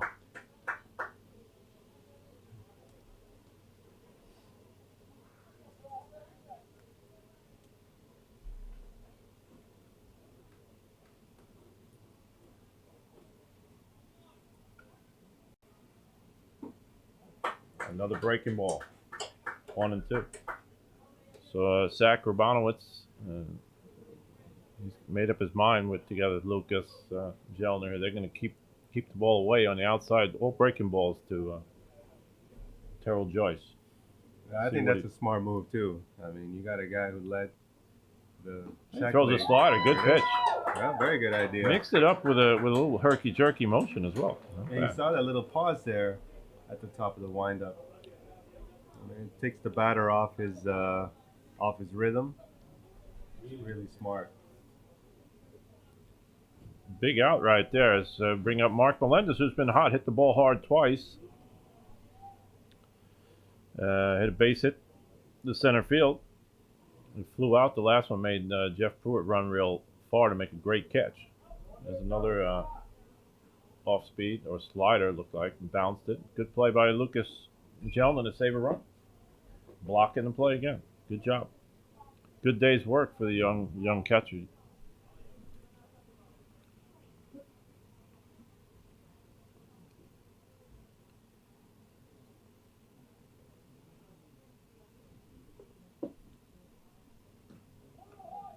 There's a strike, 101. We mentioned yesterday Marcus Melendez from New York was born in Sweden, has a Swedish mom. He played at Mitchell College in Connecticut, a Division III school in the Triborough area in New York.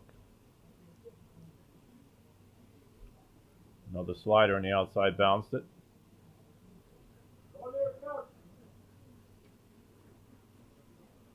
Lucas Gelman doing a great job blocking it, saving a run. Yeah, you're absolutely right. I mean, he's gotten probably more than a day's work already in the first 3 innings. You had Jesper Svedheim starting the game for Sundbyberg, was a little bit all over the place, and now Zach Rubanovitz is well, he's doing a better job this inning here coming in, but still making the catcher work.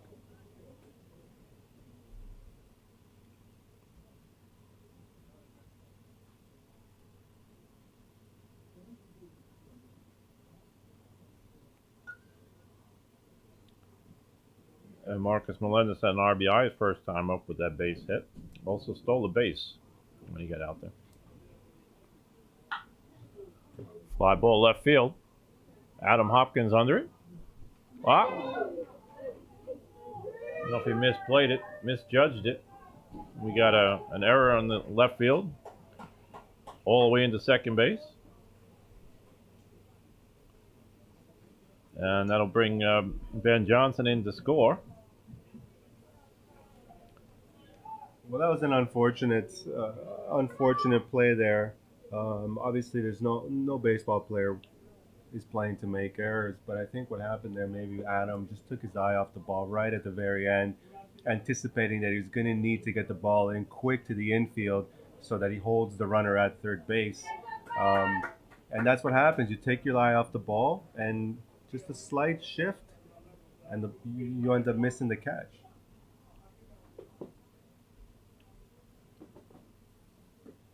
Curveball missed high. This is Daniel Johnson coming up.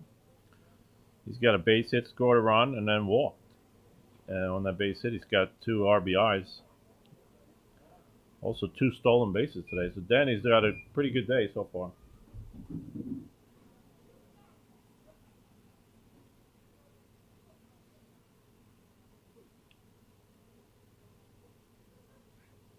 Whoops, missed wide with the fastball. Wild pitch. Yeah, that was definitely a wild pitch. There was nothing Lucas Jelmer could do about that one. Looks like it got away from Zach.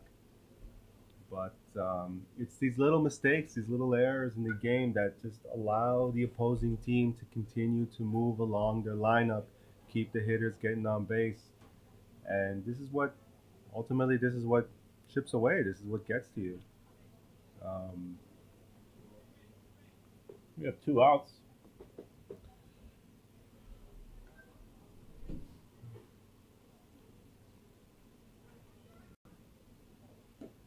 High fastball.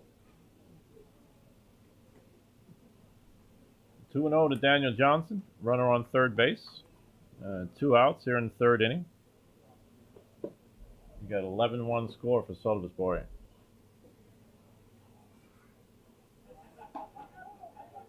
As a strike, 2-1. Important to come in this situation just to throw strikes and get your team back in it. Down by a lot of runs, you got to pitch to contact like we talked before. Let your defense make the plays.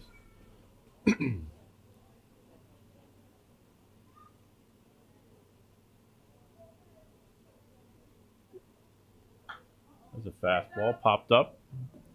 Rika Jung over to third baseman in foul territory. Makes the play. So that'll end the inning. But Sölvesborg gets another run. Score is 11-1 after 2.5.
Bottom of the third inning, I'll bring up Alex Urbanowicz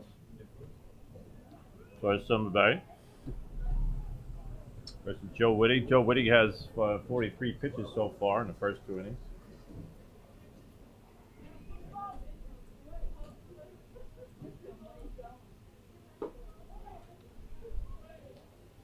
Well, I think this is the time where Sundbyberg needs to start getting aggressive and jump on that ball. And if anything, it may be the baseball gods are sending them a message now with the wind really starting to blow out to right field with the lefties up. Ground ball to second base. Good play by Ben Johnson. Throws him out.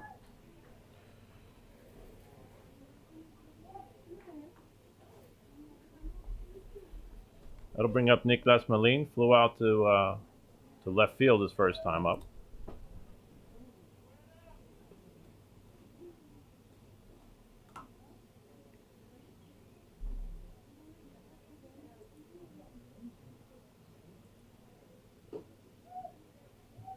That was a slider. Just missed. Ball 1.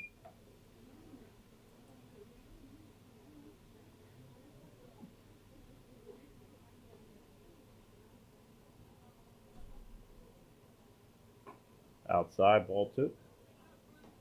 Looking also to pitch around. This is the heart of the Sundbyberg lineup. Nick Melin before yesterday hit 465.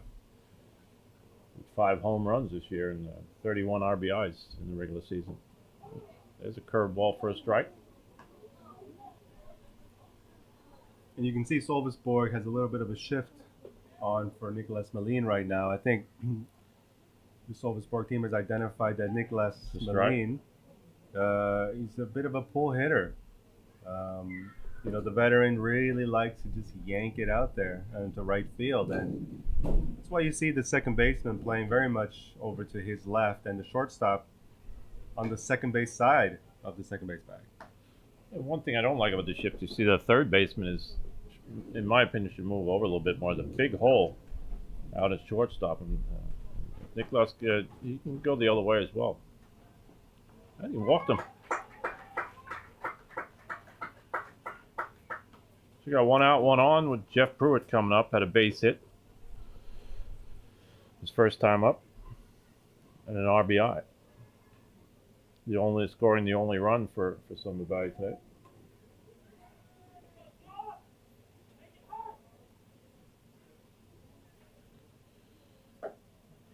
High fastball, ball one. Yeah, Jeff Pruitt being one of the few bright spots today for Sundbyberg so far. Let's see if he can kickstart a little bit of a rally here for the Heat.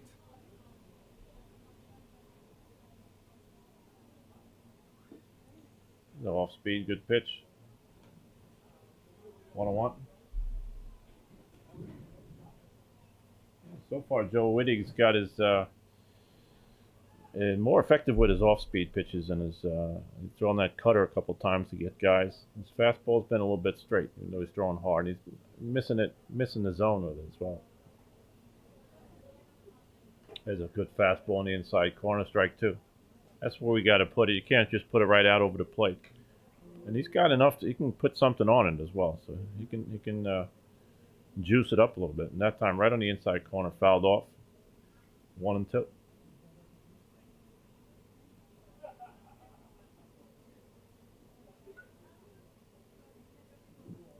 There's a change up, bounced it. 2-2. Well, you know, as a hitter, it's really difficult to hit against the pitcher who's changing up speeds. You know, it throws you an off-speed pitch, and you're thinking, okay, I can catch up to it, and then all of a sudden he blows the fastball right by you, and vice versa as well. It's difficult to catch up. He hung the curveball that time, base it up the middle. So second hit of the day for Jeff Pruitt. That's a really good piece of hitting there. You're absolutely right. I think Joe Wittig left that breaking ball a little bit too much in the zone, and Jeff took advantage of it and just slapped it right up the middle. We got first and second with one man out, and that'll bring up Phil Geisler. Struck out his first time up. It's the same situation that Phil had actually his first time up, man, on first and second. So let's see if he can take advantage of it this time.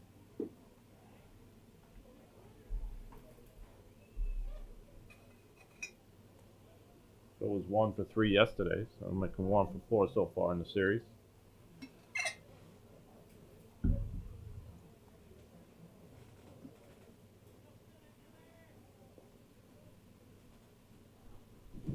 There's a fastball down the line.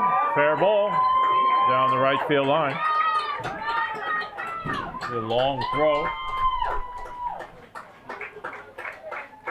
So base hit down the line and an RBI for Phil Geisler. That was a great piece of hitting there by Phil again. Smacked it right down the line. Unfortunately, he couldn't. Actually, the right fielder for Sölvesborg did a really good play by cutting it off and not allowing Philip Geisler to head over to second base. But the runner from second scored. You had Jeff Pruitt from first base end up all the way at third base. So here we go. Here's something that Sundbyberg can build off of. Adam Hopkins up. Grounded out to short his first time up. Fastball, high, ball one. Yeah, I think if you're Adam Hopkins here, I think you really want, you know, you had that unfortunate missed catch last half inning, and I think he's probably a little bit emotional, got a lot of energy in him, and he wants to make up for it right now. This is a good opportunity for him.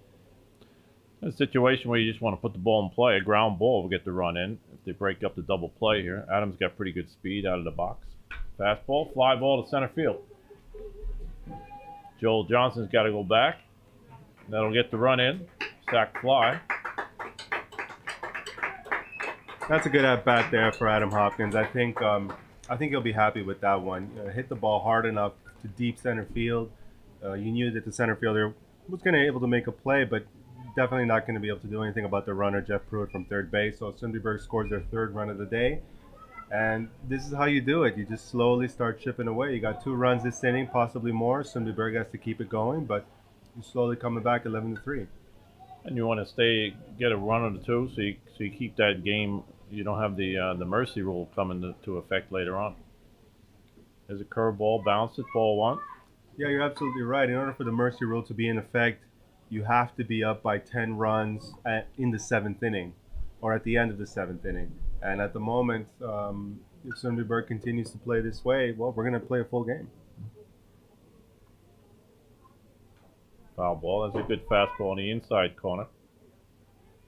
So we have 2 outs and a man on first base.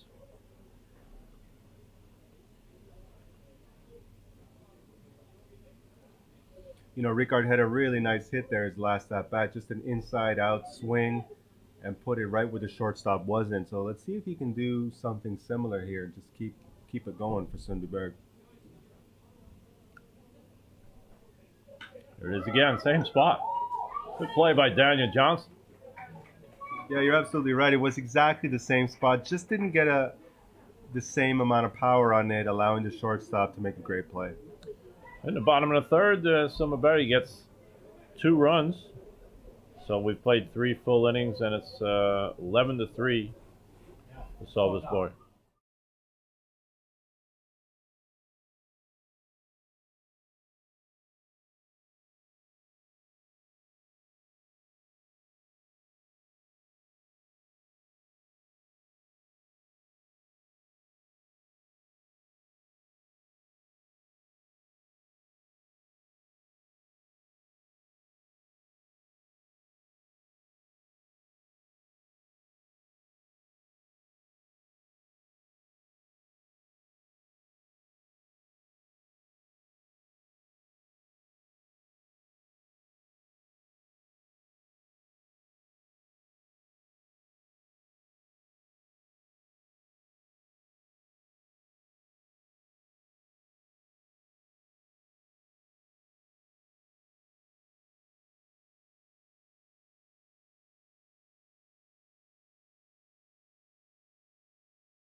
Here we go.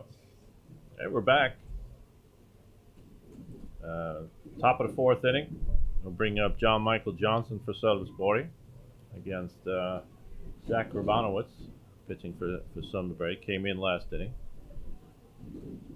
John Michael Johnson has he's got a hit by pitch first time up, stole a base, scored a run, and then he flew out to center field his last time up in the 2nd inning.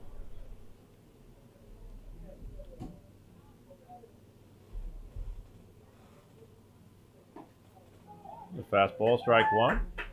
A little bit of a two-seamer. It looks like he just was heading out off the plate and just ran inside there.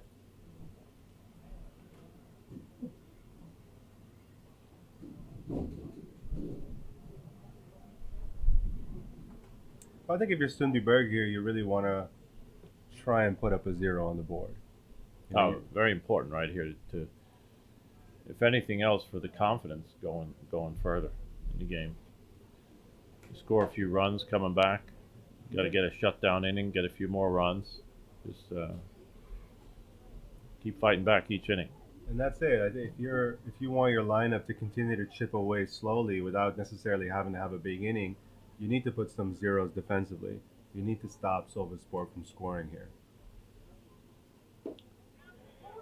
There's a slider on the outside corner.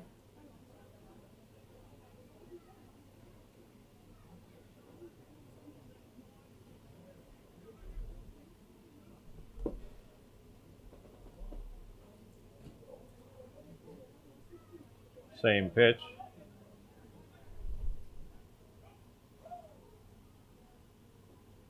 Didn't go. They would check with the first base umpire, see if he swung or not. So 2-2. 2 balls, 2 strikes. Also important to get that first leadoff man out in the inning as well. Statistics show you let the leadoff man come out, they score a higher percentage of time. It's fouled off. Out of play. So it's I think as they usually say, if you look at over a lot of statistics, a lot of data. It's around 60% if you keep getting the leadoff man on scores, and that's for a higher level, for a high level of baseball. So it's important to keep that first man off in the inning. Looks like a slider, high. You can see Zach Rabanovich still trying to keep the hitters off balance with his quirky little windup.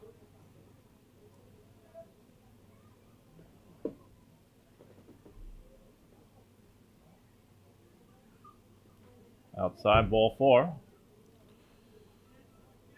You know, that's the third pass ball. Well, I wouldn't put that on the catcher, Lucas Yelnor. That's a wild pitch. That's a bit of a wild pitch, but that's the third time that the ball has gotten either passed or, you know, bounced around the plate area from Zach. So I'm all for, you know, doing everything you can to keep the batters off balance and give yourself the advantage as a pitcher. But if you're not doing the very least and basic of hitting your spots, you know, that should be your first and foremost, the most important thing you should be focusing on here for Zach.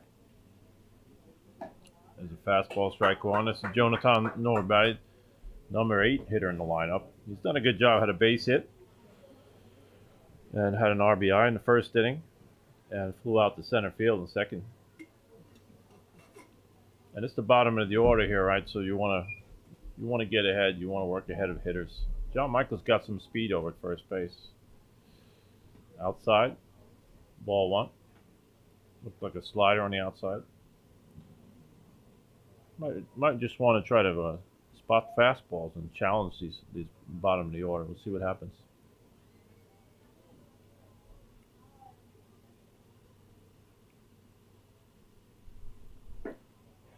Good pitch, just missed inside.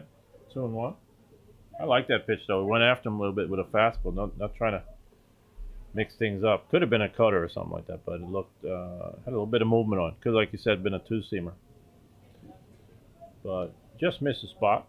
Yeah, I think you're right. I think you're right. Zach needs to just be aggressive, and he just needs to challenge the bottom part of this lineup here, especially with the fast runner Johnson on first base. Got a bit of a lead.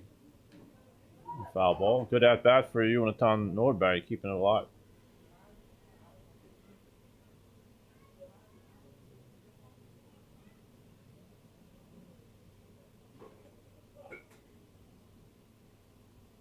Should be 2-2, huh? Yeah. 2-2? Yes. Man on first base, nobody out. We're in the top of the 4th inning. Jonathan Norberg up at the plate.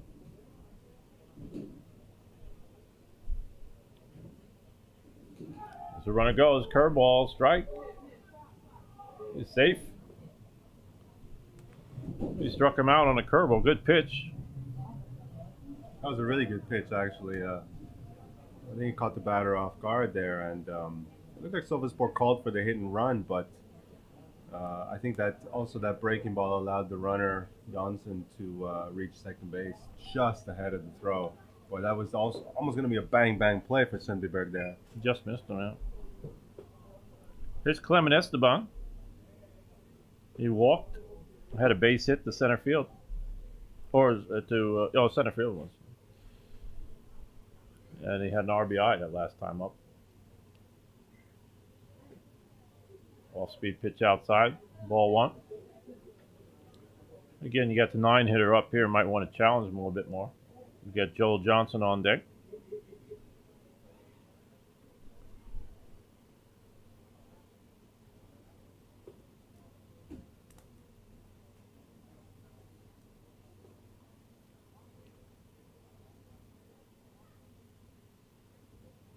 Inside fastball. 2-0. It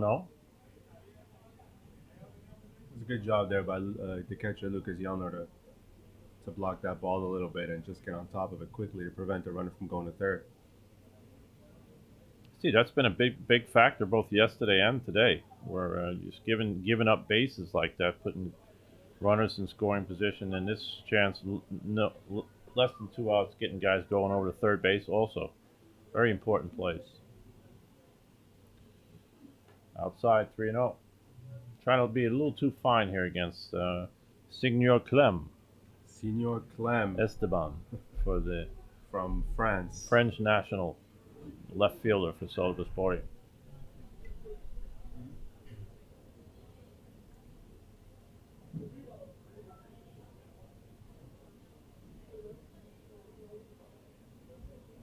The fastball inside, and he walked him. Second walk of the day for Esteban. First and second, nobody out, or one out, sorry. That'll bring up Joel Johnson. And once again, we talked about the need for Sundbyberg to put up a 0 here on the board, but this becomes more and more difficult. The more you allow runners on base, you got a runner on first, runner on second, and now you got the top of the lineup, a really fast runner in Janssen. So it's going to be difficult to turn a double play. Curveball, ball one. So I think the pitcher, Zach Ravanovich, just really needs to focus now and try and hold this batter in the infield, or maybe even pop him up or a fly ball to get that second out. Joel Johnson's been a big part of the offense. 1 for 3, scored a run, had an RBI, stole a base. Pretty good day so far for Joel. Doing his job as a leadoff hitter here.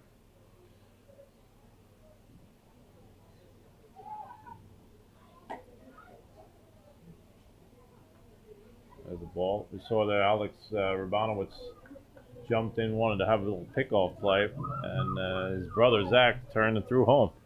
A little better communication than he had. A big hole on the left side with Alex standing on second base.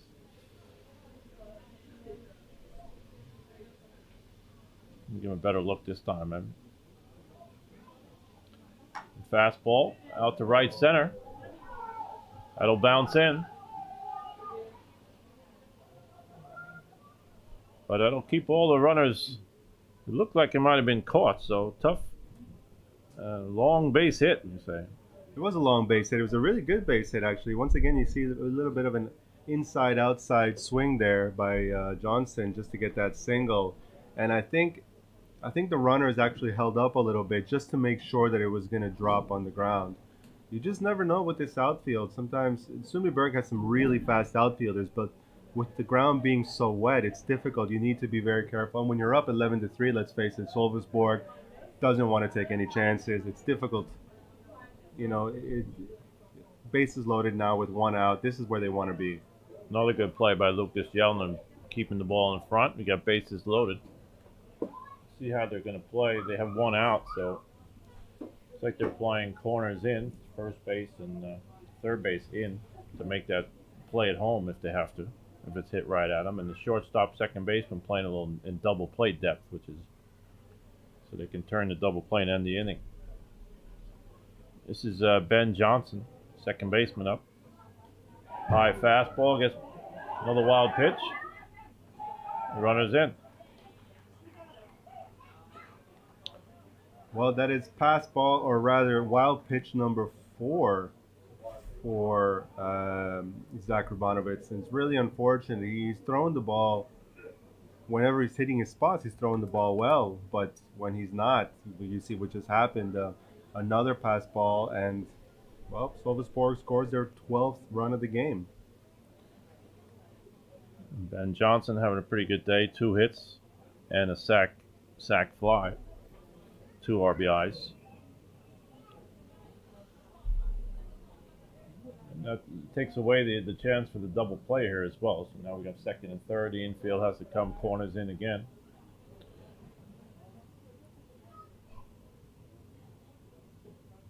I missed that one. That's got to be a pass ball. Yeah, I think that's the 5th ball that's gotten technically to the backstop, but I think that may be the first one that you can charge to Lucas Yelno. I think he just lost focus a little bit, but it hit off his glove. Definitely a ball that's catchable.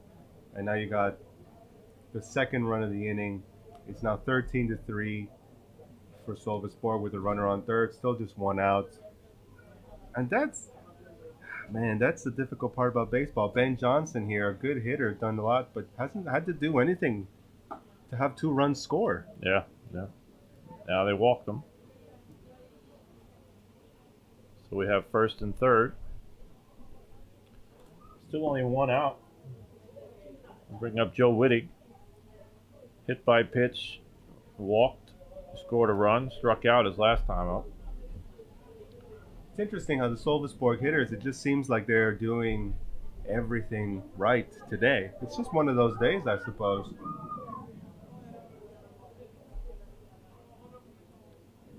Just one of those days where they're being patient when they need to be, they're being aggressive whenever they need to be, and everything seems Runner's to be going. clicking. There's a strike, curveball. Once again, good jump by Ben Johnson, second stolen base of the day. That's a very smart baseball player right there. He knows that the pitcher was not keeping an eye on him. He got a great jump, great lead, and he races a double play again. Runners on second and third for Sölvesborg. And there's let him off with a curveball, an off-speed pitch, so you can get a good jump on that. So. And they're going to walk. Oh, sorry. Go ahead. No, and intentionally walk the batter here. And this is an interesting move by Sundbyberg. I suppose they're going to go for the double play, but you walk Joel Wittig for arguably Sölvesborg's best hitter in Joyce Terrell this year. So let's see how this move is going. We talked about it before. These little decisions, intricate decisions that you make throughout the game, ultimately you live and die by them. So let's see if Sundbyberg can capitalize here and try and turn a double play on these slower runners. Strike one. Terrell Joyce had a double his first time up and struck out twice on the off-speed stuff. So that could be the strategy right here. The tough time pitch hitting the off-speed stuff today. Yeah, you're absolutely right. And frankly, I think with Sölvesborg having such a big league, I think Terrell Joyce has been swinging a little bit for the fences. You see these really big cuts that he's taken, and this is his third at bat of the game with the bases loaded. So that should tell you something about the kind of day that Sundbyberg has been having out in the field. They obviously want to get at least a force out here or a double play.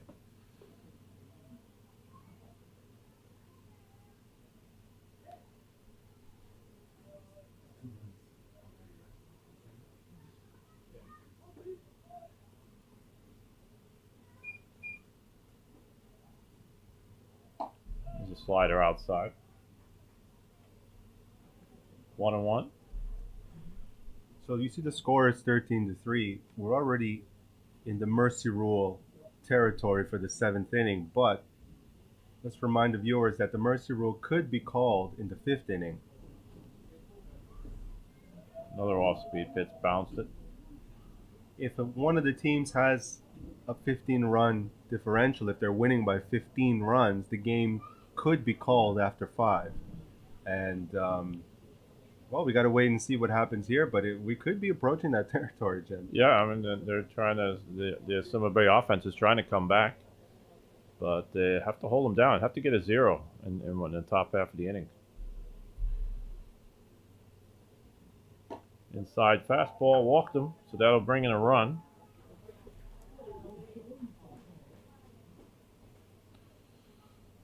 Another run, brings in Joel Johnson. And that's 14-3. Sölvesborg now up by 11, and you know, it's tough. It looks like Zach Rubanovitz is having a similar day to Jesper Svedhem, who started the game for Sundbyberg. Just difficult, a little bit tough time trying to locate his pitches, and it is demoralizing for your defense as well, who's standing out in the field for a very long time. There's Marcus Melendez.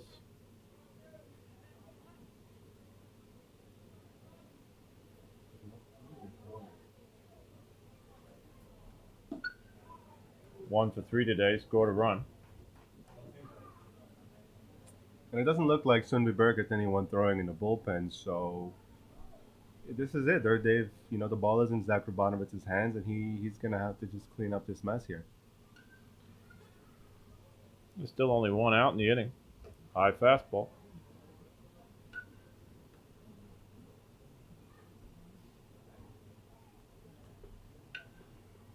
The 2-0 to Marcus Melendez. Daniel Johnson on deck.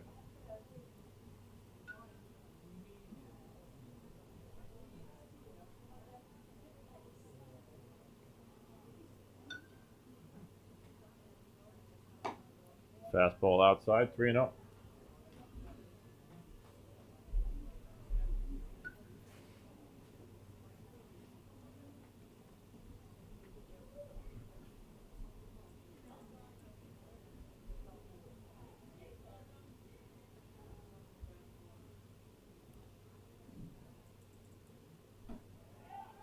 That's ball 4 again. That'll bring another run in.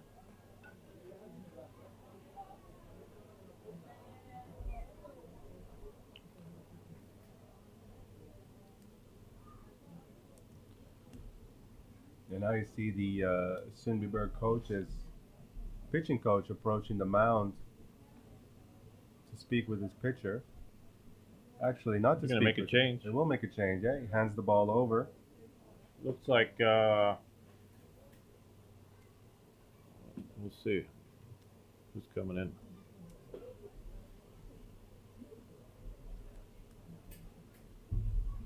This is a big switch.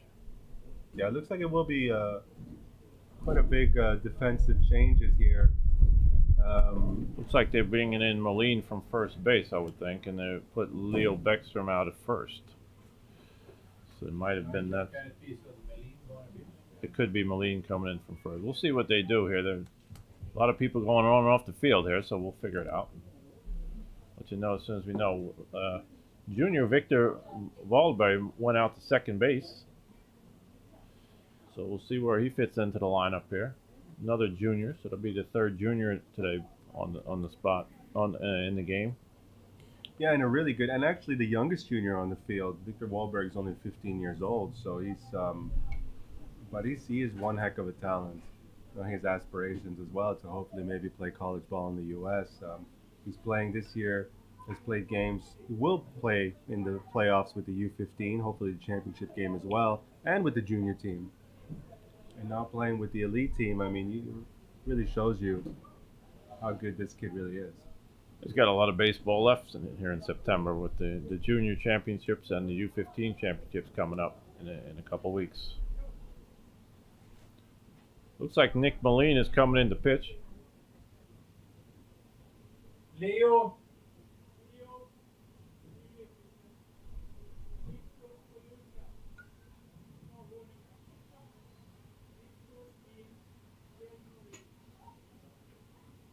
Vad ska igen då ta vägen då? Ja, okej. Så Viktor istället för Lukas. Och istället för DH. Istället för DH. Ja. Nu ska vi se om jag får ordning på det här va. Victor slår för... so we have Victor Wahlberg comes in. And he'll be replacing Lucas Jelner, the catcher, but Victor will be playing second base. Alex Rabanowitz goes in to catch, and they move over Johan Jansson to third base and Rickard Really Young to shortstop. So,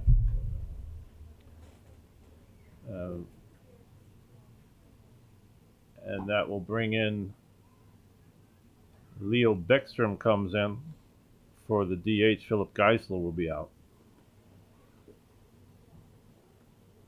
So he'll hit in Philip Geisler's spot and he'll play first base. We'll figure it out here when they get up to bat. We'll as long as they come up in the right order.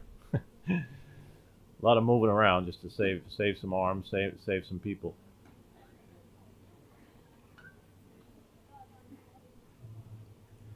Yeah, and I think you're right. I think this is exactly what Sundbyberg is trying to do, to identify, as much as it looks really bad, that 9 spot in the first inning, Sundbyberg's been able to put up 3 runs. But what's really hurt them, I think, is just allowing those extra 5-6 runs after the first inning. They just haven't been able to put any zeros on the board and stop that bleeding. And if you're looking at a score of 9-3, That's not that bad. There's still a lot of baseball left to be played. You got at least another 4 or 5 innings to try and catch up. But you know, when you're not putting up any zeros and the Sölvesborg continues to score, I think Sundbyberg has identified, hey, let's give our young guys a little bit of a chance to play here and save some arms for next weekend up in Sölvesborg. Yeah. There's Daniel Johnson.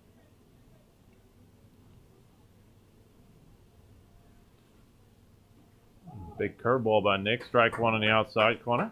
Well, that's a big hanging curveball. That's a big difference from some of the breaking balls we've been seeing so far today. Daniel Johnson 1 for 2 today.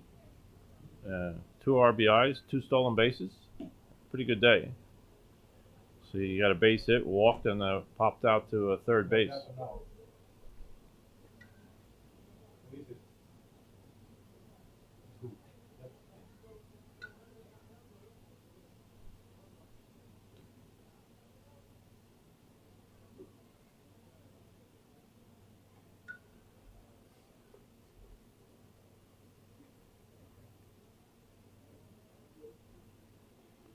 So somebody's still looking for outs here. Bases loaded, 1 out.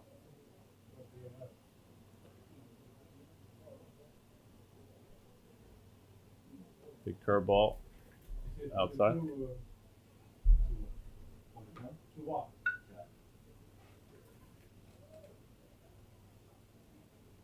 2 balls, 1 strike.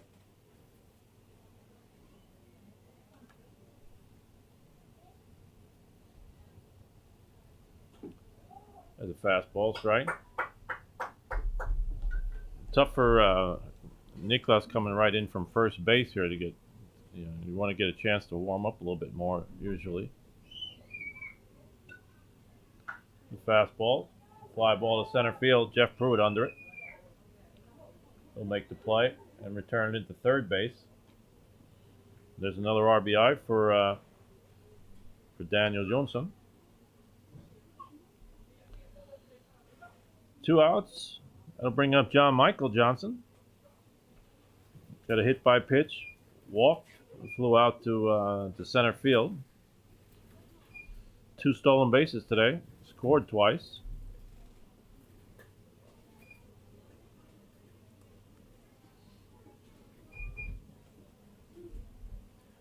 Yeah, you can imagine how difficult of a job it is that Nicholas Malin's trying to do here, playing first base. Although he may be warmed up playing in the game, he definitely didn't have an opportunity to warm himself up to starting the pitch. And that's a called first strike. And now the score 16-3. So it's a 13-run differential. Now we're really approaching that potential mercy rule in the 5th inning. Bounces it. Throw by Alex. The runner advanced to third base. So we had another wild pitch. Advancing the runner first and third with 2 outs. John Michael Johnson at the plate. We got a 1-1 count.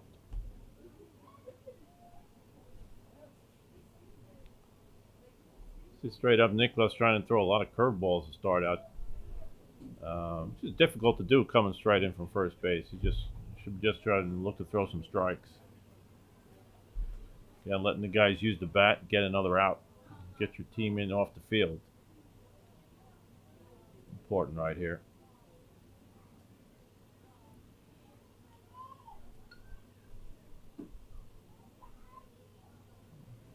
Like another curveball. We got 2-1 outside.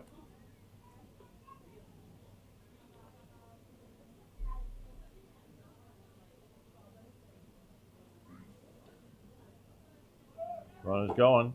High fastball. They got him caught up between the rundown. The runner will score.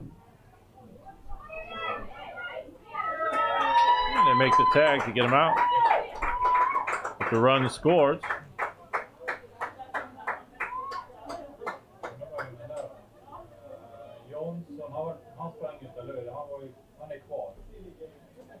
So we played 3.5 innings. The score is 16-3, Sölvesborg.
Welcome back in the bottom of the fourth inning with Johan Jansson coming up for Sundbyberg. He faces Joe Wittig. Bounces the fastball, ball one.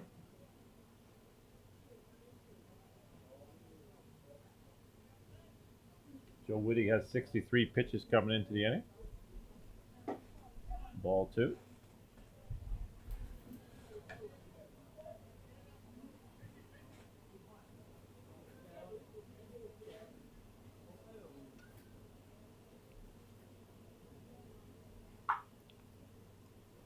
A soft line drive to short. Throws it away.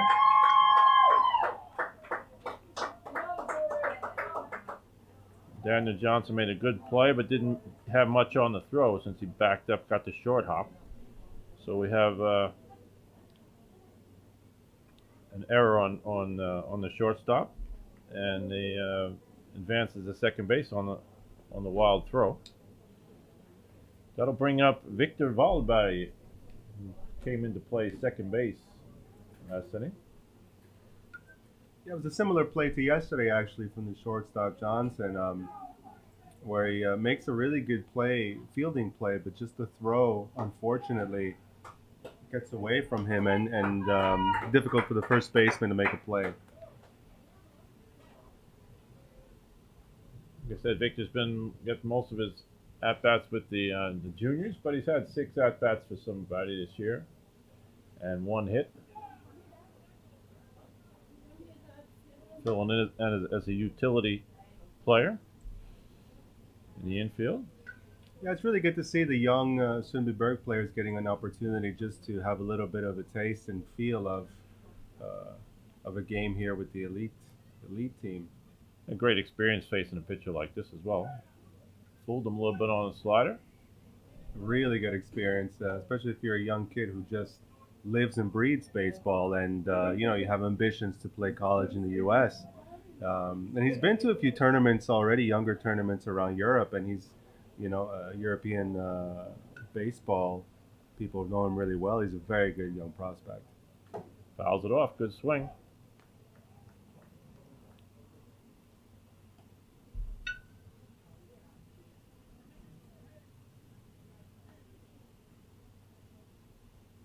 Victor also the regular shortstop for the juniors. Plays shortstop, pitches.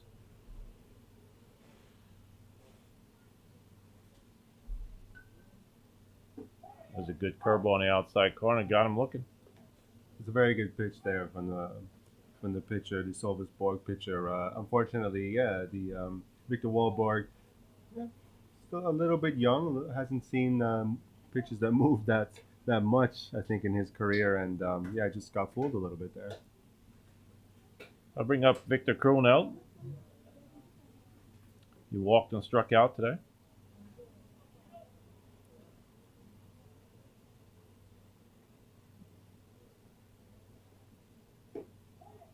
There's that slider again on the outside corner. Looks like he's working a lot away from all hitters.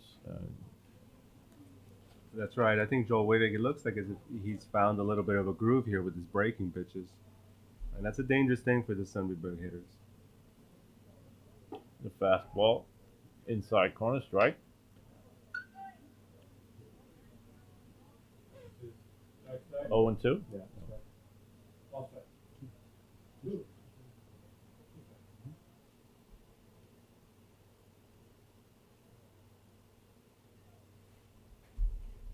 There's that curveball again. Strike 3. Well, that was a really nasty pitch there. And Victor Kroneld, he's a veteran on this team. He's been playing a lot of years for Sundbyberg, but even he got fooled by that breaking ball. It's really good pitching this inning by Joe Wittig. I'll bring up Alex Urbanowitz, 1 for 2. Base hit and grounded out to second base last time up.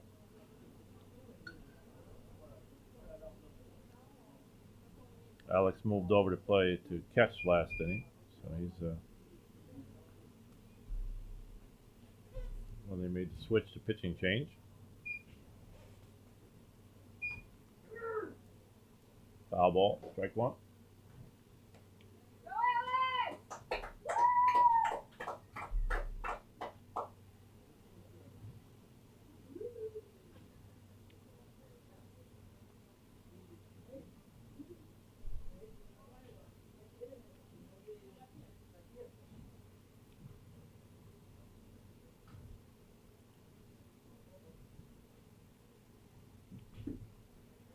slider down low, 1-1. Alex, a smart hitter, looking to get the pitch he likes in the situation with a runner in scoring position, second base, with 2 outs.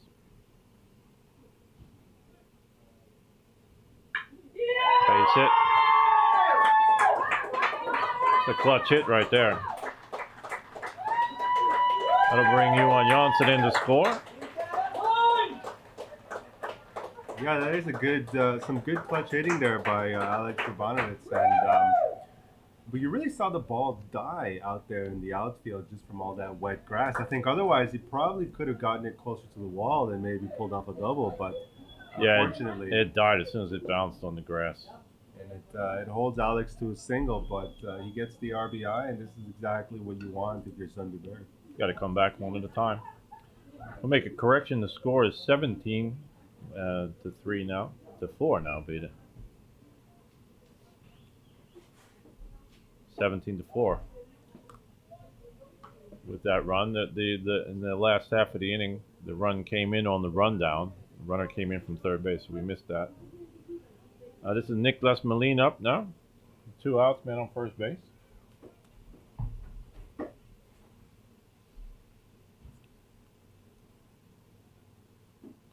Curveball strike.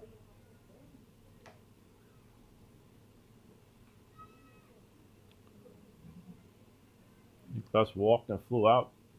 Scored a run. No balls, 2 strikes. Jeff Pruitt on deck.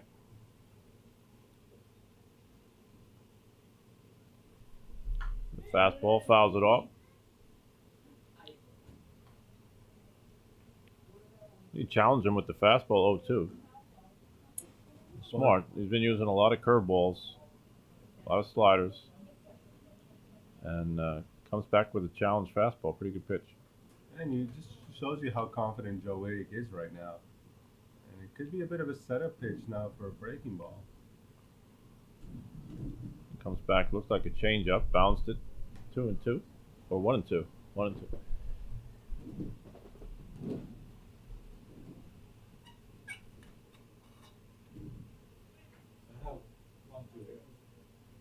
One and two. Yeah.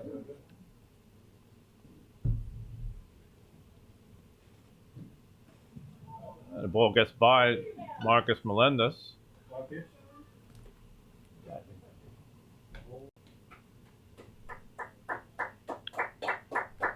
Moves Alex Urbanowitz up to second base on the wild pitch.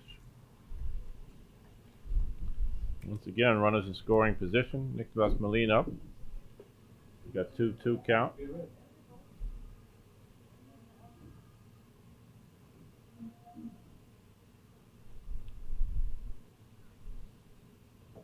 Curveball. Went back to the curveball and got him.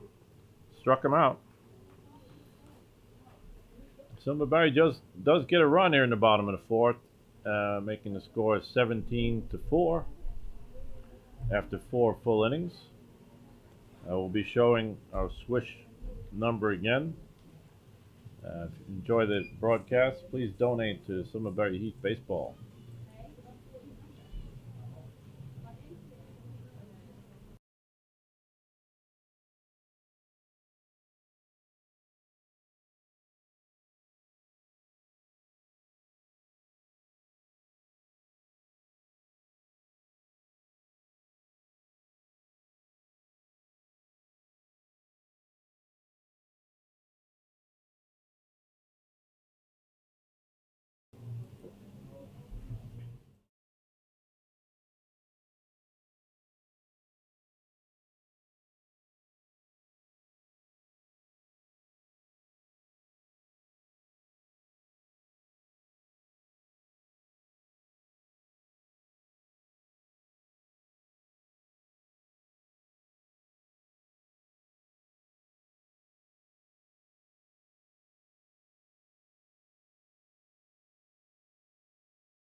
Top of the fifth inning here in Sundbyberg. The score is 17-4. Sölvesborg. John Michael Johnson will lead it off. He scored 2 runs. He's got a walk, hit by pitch, and a fly out. Also 2 stolen bases today. Good day for John Michael Johnson. Goes to the first pitch. Fastball high, strike 1. Fouls it off. Facing Nicholas Malin.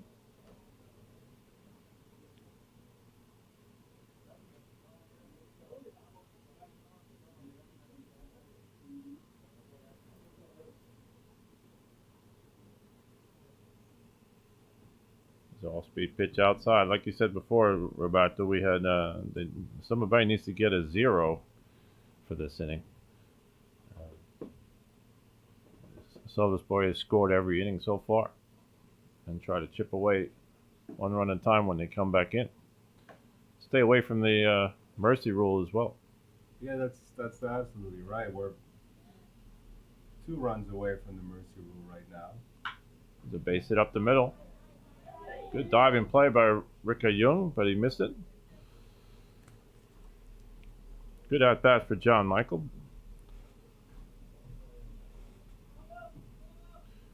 Yeah, and these Sölvesborg hitters have just been all over the field today. I mean, running, diving, stolen base, just hits all up and down the lineup. So they've really come out to play here and taken advantage.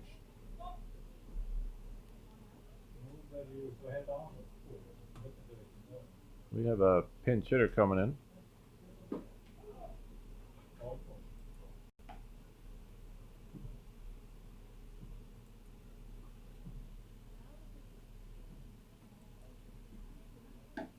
It's like Johannes Karlfors comes in.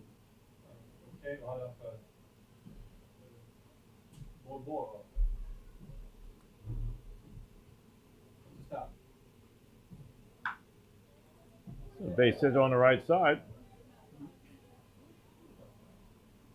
Base hit through the hole in right field. So Sölvesborg continues to chip away with base hits, moving runners over. Yeah, you know, it's true what they say, hitting really is contagious, and you've got the pinch hitter coming up to the plate, and if even he can find that hole in the infield and hit it, he just hit a nice, easy single into right, you know, it just really tells you Sölvesborg is very confident right now. And Sundbyberg needs to, there's a strike with the breaking ball from Nicholas Malin, but Sundbyberg really needs to try and put up a 0 here, because otherwise they've got 1 more half inning, and then, like you said, potentially the mercy rule could come into play. Foul ball. Clement Esteban up. He's got 2 walks, scored a run, a base hit, and an RBI today.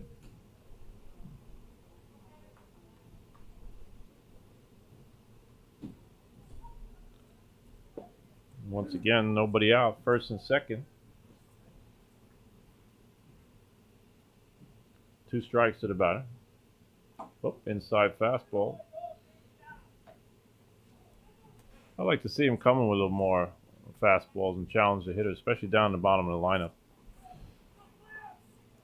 Try to make him hurt you with the bat instead of walks and advancing runners with wild pitches that we've seen all day long.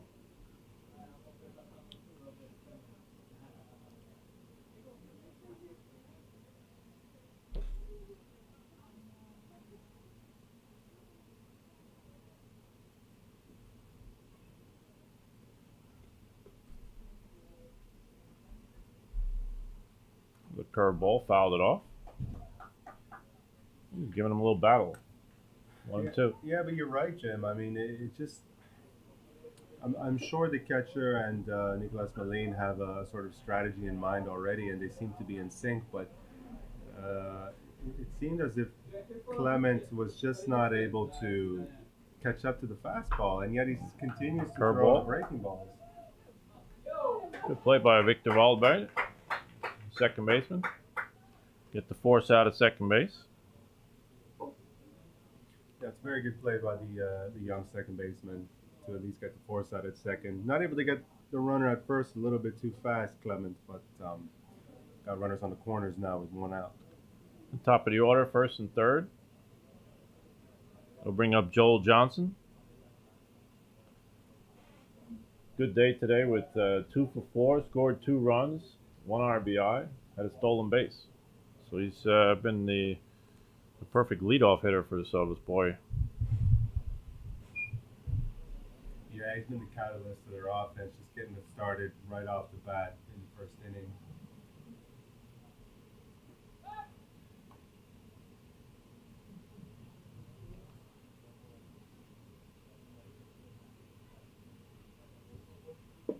We got 1 out, first and third. Big curveball fouled it off. Because if maybe Nicolas Molina and Sundbyberg are a little bit concerned with the runner at first, who may try and steal the base. I mean, Sölvesborg has done that several times today already, just taking advantage of moving that runner up to second and erasing the potential double play. We got 1-1 to Joel Johnson. Pick off attempt at first. He's back.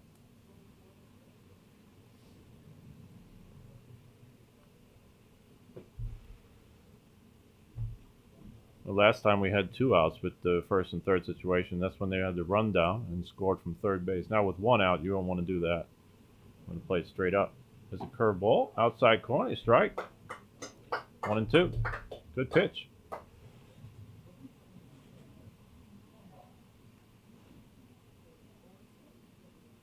It's like the sun's coming out here at Örvallen.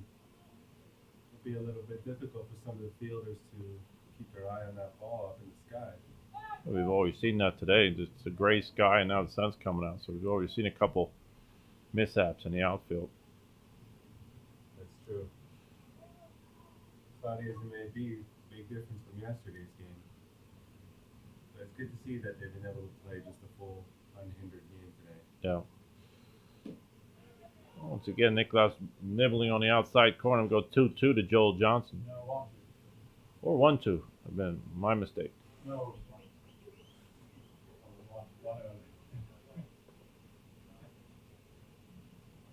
You're keeping a check on me here with the count. Foul ball. Good swing. Fouls it out of play. Nicolas Molina can be a little sneaky fast when he uses his fastball since he's mixing up speeds all the time. If he gets ahead with strikes, then he can throw that pitch, challenging the hitter. When he's behind, that's when it looks too nice to hit.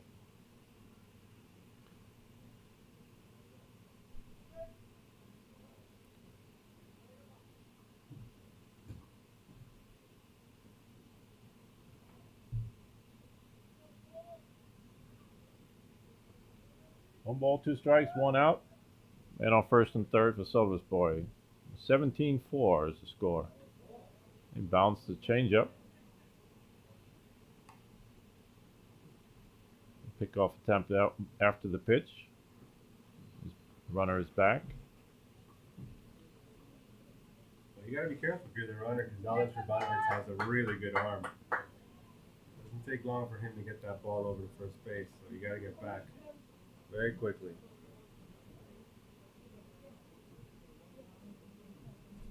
Good curveball. Against Joel Johnson. Big sweeping curveball there to get Joel. For the second out, they'll bring up Ben Johnson.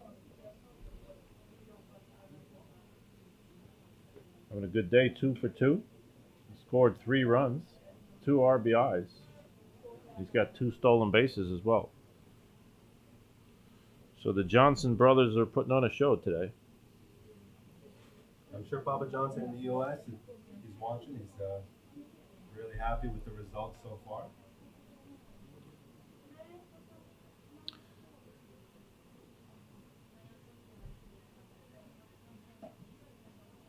That big curveball again, ball 1.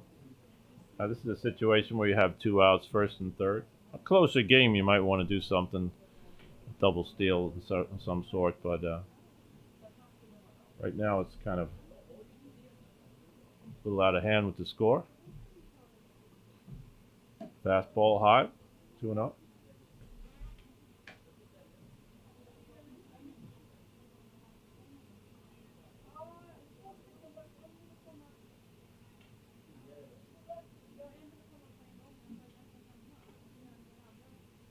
Curveball outside, just missed the corner. 3-0.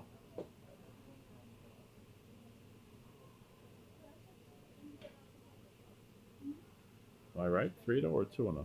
3-0. At ball 4.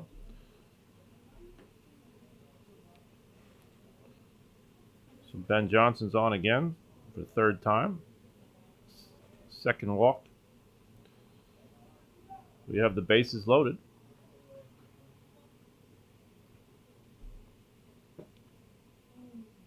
That'll bring up Joe Wittig. Joe Wittig, the pitcher, he could really help himself out here with a base hit. Just put his team up even more and help his own cause to end the game a little bit early because of the mercy rule.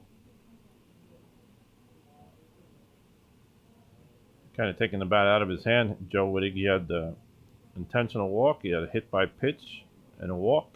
He struck him out one time. Zach Rubano struck him out back in the third inning. No, do that wrong. No. Correct. This is strange. Jumping in first. I think this might be the 4th or 5th time that Sölvesborg has had the bases loaded already, so it's been that kind of game. Ground ball to second. Victor Valberg makes the play. And there's the out. Hey. You knew together. So at the end of 4.5 innings, Sölvesborg 17, Sundbyberg 4.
We're in the bottom of the 5th inning here in Sundbyberg. Jeff Pruitt coming up. A few changes Ben Johnson comes in to pitch. They move his brother Joel Johnson in to play second base. And the pinch hitter that came in, Johannes Karlfors, moves out to left field, and they move over Clement Esteban to center field. So a little bit of rotation on the defense. Ben Johnson with his first pitch here. Fastball. Fly ball to center field. Esteban goes back, makes a good play. Long fly ball.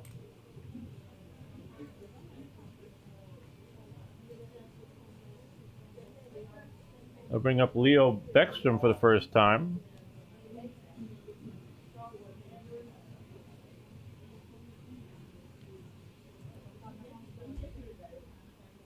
Ben Johnson's had a pretty good year of pitching.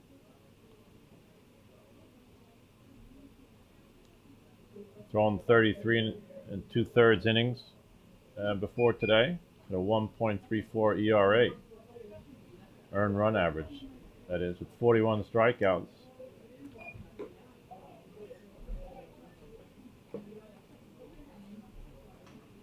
I spoke to his brother and player coach Daniel Johnson during the week. He said Ben has been working real hard with his pitching over the winter, and he's had more velocity on his fastball this year. That's a nice hard fastball for a strike. He's done a good job coming in relief for Sölvesborg all year long.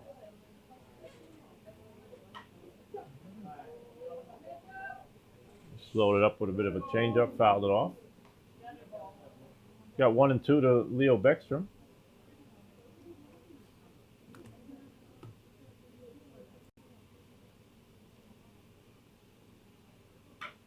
Bounce to the second base.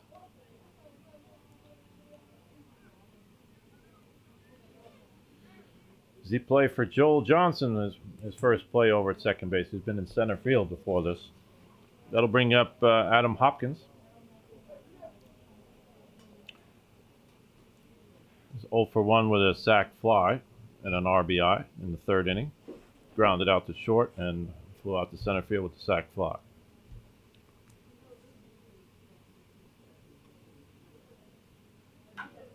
First pitch, fly ball down a right field line. Good play by John Michael.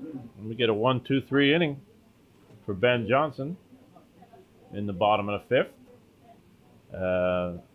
17-4 after 5.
Here we go. Top of the sixth inning. Terrell Joyce to come up to face Nicholas Malin. Terrell was 1 for 3, scored 2 runs, 2 RBIs today. A double and a walk, and 2 stolen bases. Good day for Terrell.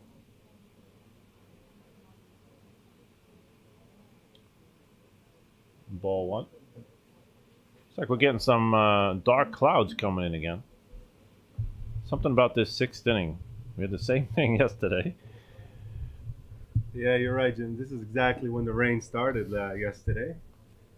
I don't think it'll start right now, but yeah, it doesn't help the players once that wind picks up.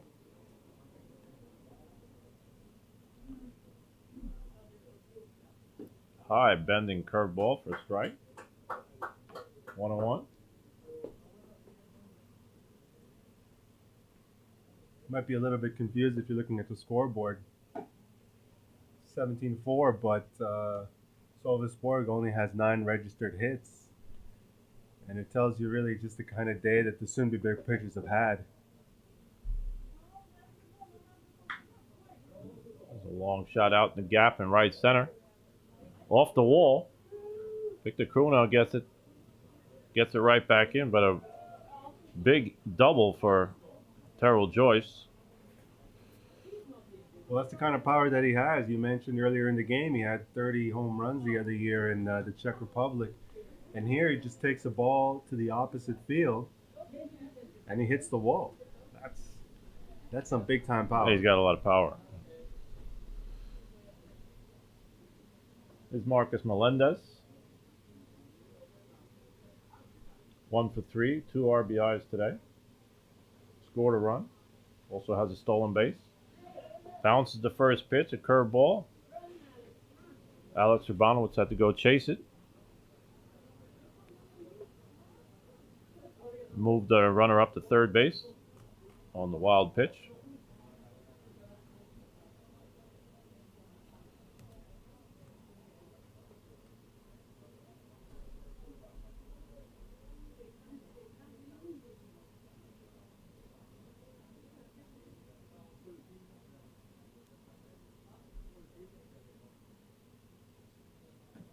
Fastball outside.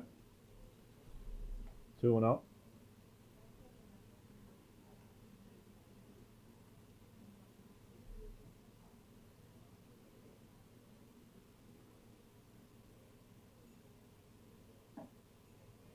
like he took something off. A changeup goes to 3-0.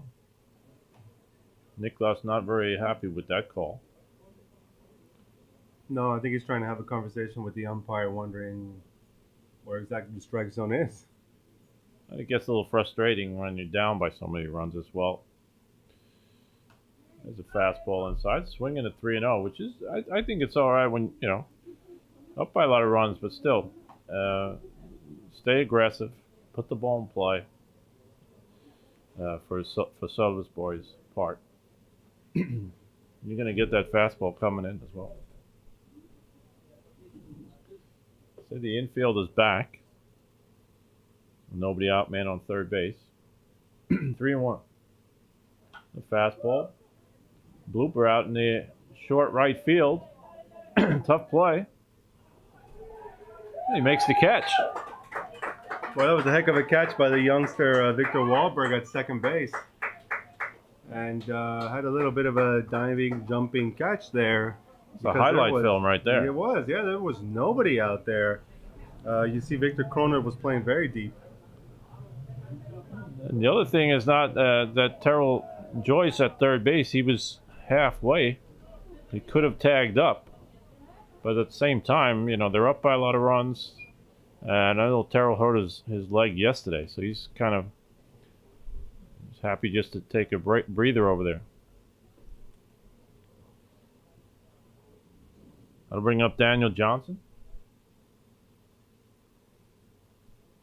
There's that bending curveball outside corner, strike one. Yeah, you mentioned Terrell Joyce yesterday. He's playing third base for Sölvesborg, and there was just so much rain. The ground was so wet and slippery. On a routine play over to third, he just slipped over the bag, and he had a little bit of a. He had enough pain to be able to move over to first base after that. Daniel Johnson having a pretty good day. He's got 3 RBIs, 1 for 2, scored 2 runs, 2 stolen bases. You got 1-1.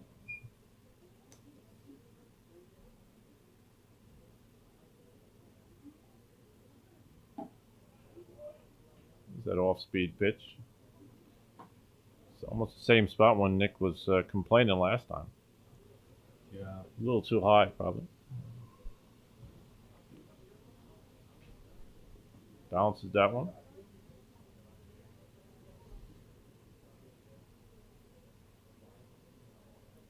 Should be. Let's see what the count is.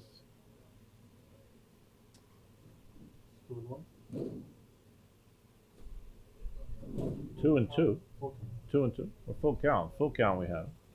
There's a fastball, fouled off.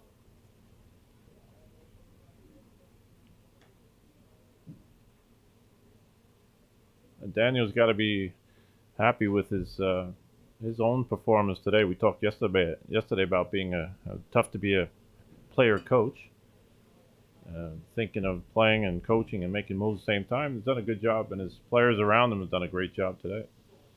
There's a fastball through the hole. Another base hit. Another run in. Another RBI for Daniel Johnson. Well, I think it's just that much easier when you when maybe you don't have to do as much thinking for your team as a coach. You know, your team just came out here today, knew what they had to do, did that and more, and now you can just focus on your play. And they were aggressive right from the start. Right away. That's very true. Here's John Michael Johnson, also having a good day, 1 for 2. Scored a run, 2 stolen bases, and a walk.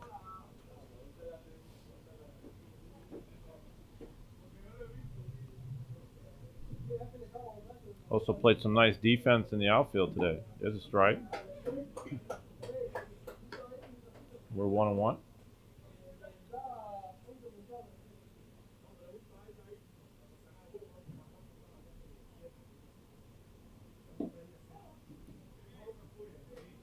He's trying to find that spot on the outside. He's starting to hit the spot with his curveball in the outside corner. Tough to hit that before you get 2 strikes. It's very difficult for the batter to hit that. There's a high bender. Oh, he rung him up. High curveball, strike 3. I think John Mickle did not like that call, but I think the umpire's been very consistent today, calling those corners.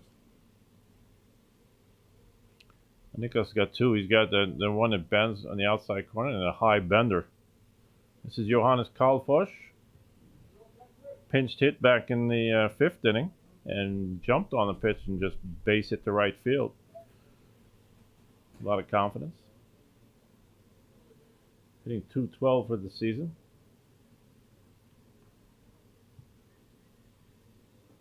There's a bouncer. So the score 18-4. As things stand right now, we're going to play out the 6th inning and the 7th inning. But because it's foul ball, but because Sölvesborg is up right now by 14 runs, if it remains the same, the 10-run mercy rule after the 7th inning will take effect, and the umpires will call the game after 7 innings. Again, if the score remains the same. There's a strike.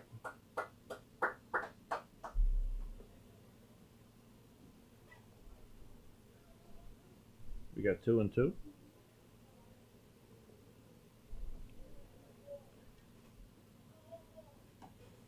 Well, you can see the batter, he thought about it there. He identified that the breaking ball was coming, but he almost fell for that. Full count, 2 outs. And he walked him.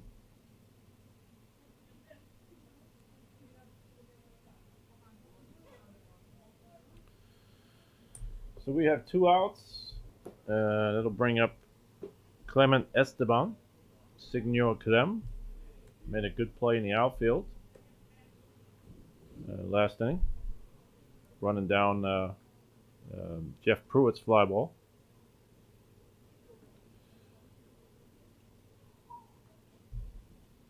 There's that high bender. Yeah, Senior Clement has just been a really good player today. Versatile player for Sölvesborg, the French national. So 1 for 2, scored 2 runs.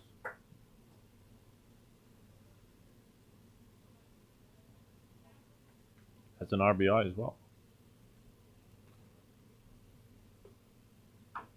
Ground ball back to the mound. And that'll end the inning, but the Sölvesborg gets another run. And it's now 18-4 after 5.5 innings.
So, at bottom of the 6th inning, Rickard Young to lead it off. He's got a base hit and a line out to short.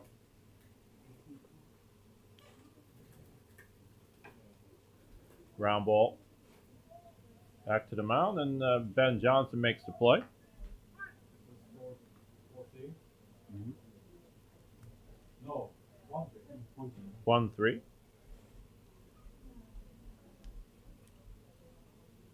There's the advantage of being an infielder. And pitcher fields his position pretty well. Ben Johnson makes the play. Simple. Brings up Johan Jansson. First pitch, ground ball to third base. Terrell Joyce makes the play. 2 quick outs. And that'll bring up Victor Wahlberg. The second at bat. Struck out last time with a curveball.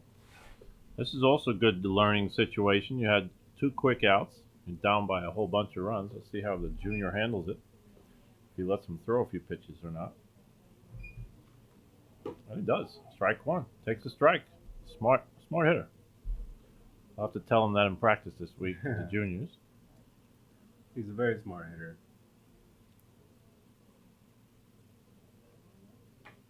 That change up. Bounces back to Ben Johnson, and that's a quick inning. 3 up, 3 down. We've played 6 full innings. The score is 18-4. We're going to show the Swish number again. Please donate to Sundbyberg Baseball. The number is 12337295555.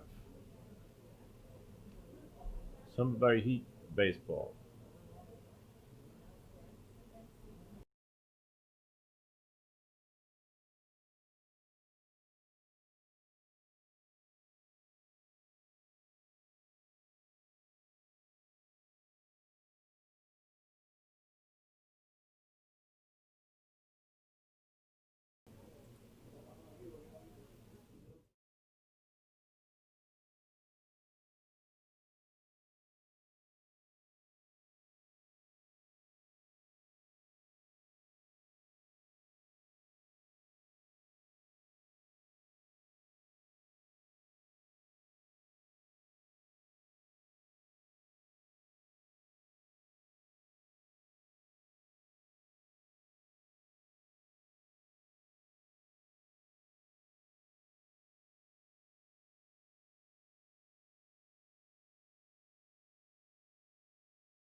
Okay, we're in the top of the 7th inning.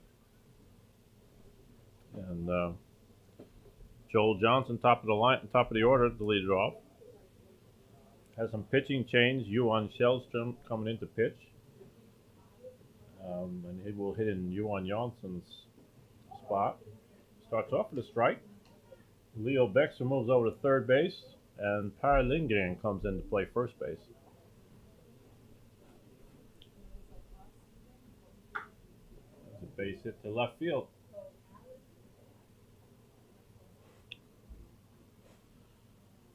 Once again, a good day for Joel Johnson.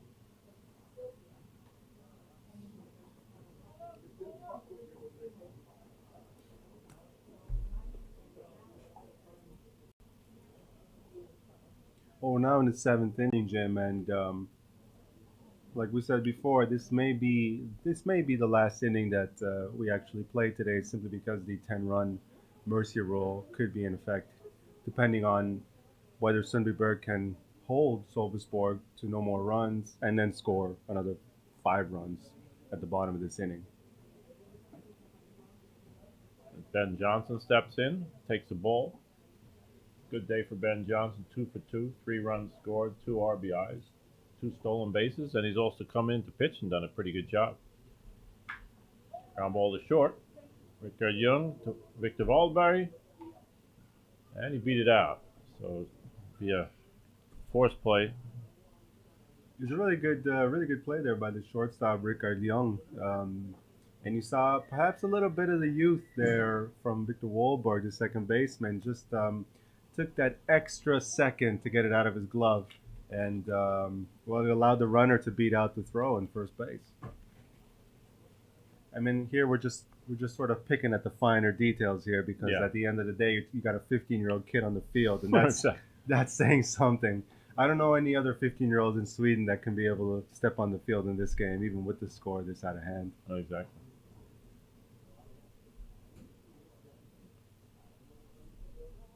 Joe Wittig gets a hold of one. Deep to right field. There's that first look at the wind taking the ball. Hit it pretty hard. Home run over the right field fence. Yeah, that's a good call, Jim. I think the wind played a little bit in there. Otherwise, it was definitely at the warning track, possibly hitting the wall, but the wind, I think, carried it out. And as crazy as the score is, 20-4 now, that was the first home run we have today. Yeah. We talked about it in the beginning to get the ball up. We've seen a few to center field. That was the first good rip, but I mean, he jumped on that pitch. Yeah, you saw it, and you know, Johan Shellstrom, he's he's a good pitcher for Sundbyberg. He's a little bit more of a finesse guy, works around the plate, but you know, when we're talking about velocity, he's not someone with the velocity of Moises, who pitched yesterday, or Jesper earlier today. So I think you're right. As soon as Joe Wittig saw that, he just jumped all over it. And now we've got a guy, Joyce Terrell, who hit it to the wall in right center even further last at bat. Yeah, he went with that pitch real well. Another guy having a good day, 2 for 4, 3 runs scored, 2 RBIs. Like I said, he has 2 doubles as well, so he's hitting the ball. Goes with this pitch. Good play by Per Lindgren for the unassisted out. Second out.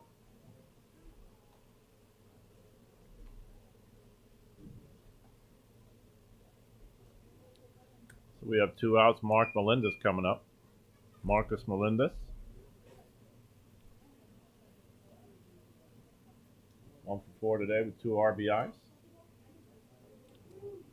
I think he's had a pretty good day today, mostly working as the catcher for Sölvesborg, and really working very well with Joe Wittig, his pitcher. It's ball 1.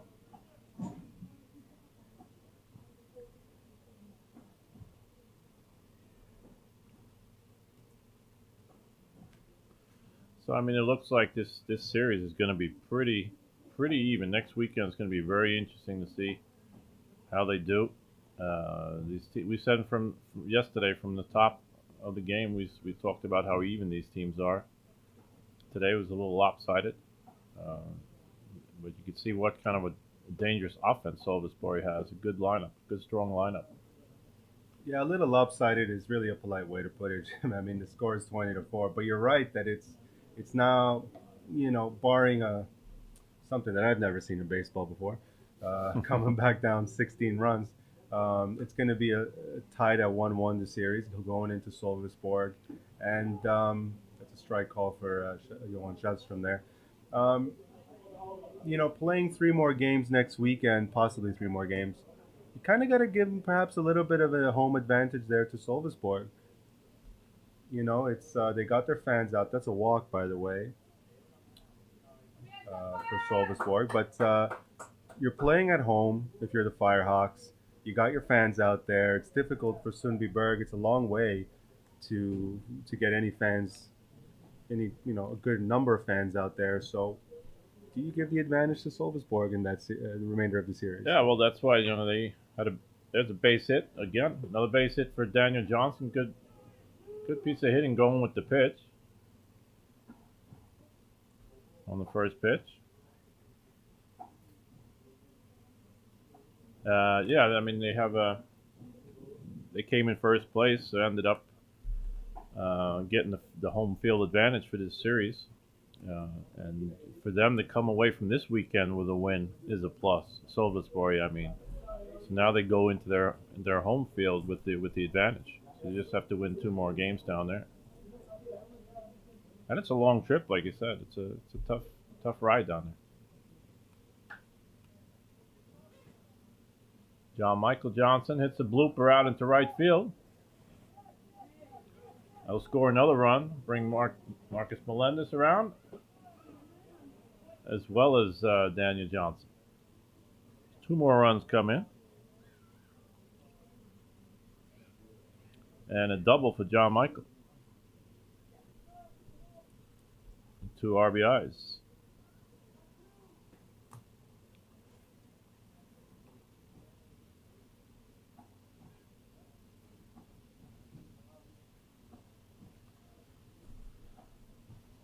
We'll bring up Johannes Karlfors.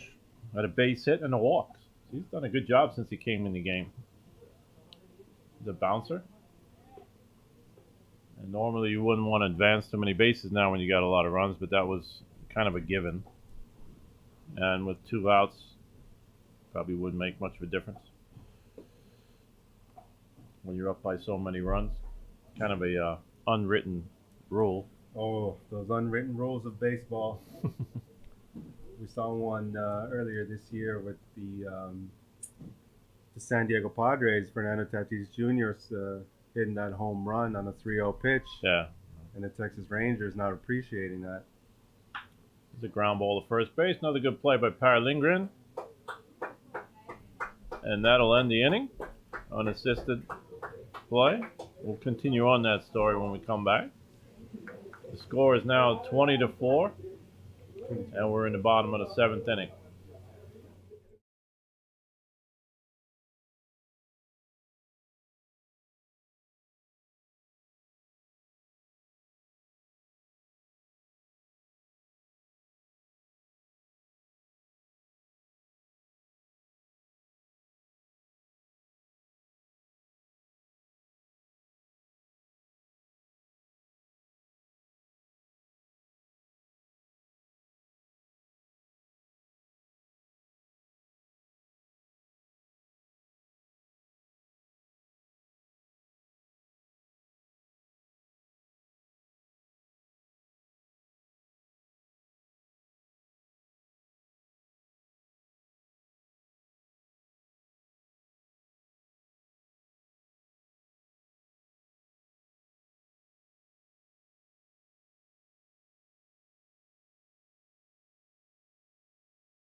And we're back in the bottom of the 7th inning.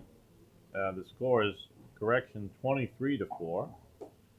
And for the first time, we see Jonathan Lindberg hitting for Victor Krumel.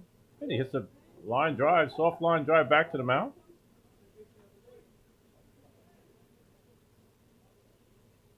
There's one out. Bring up Alex Urbanowitz.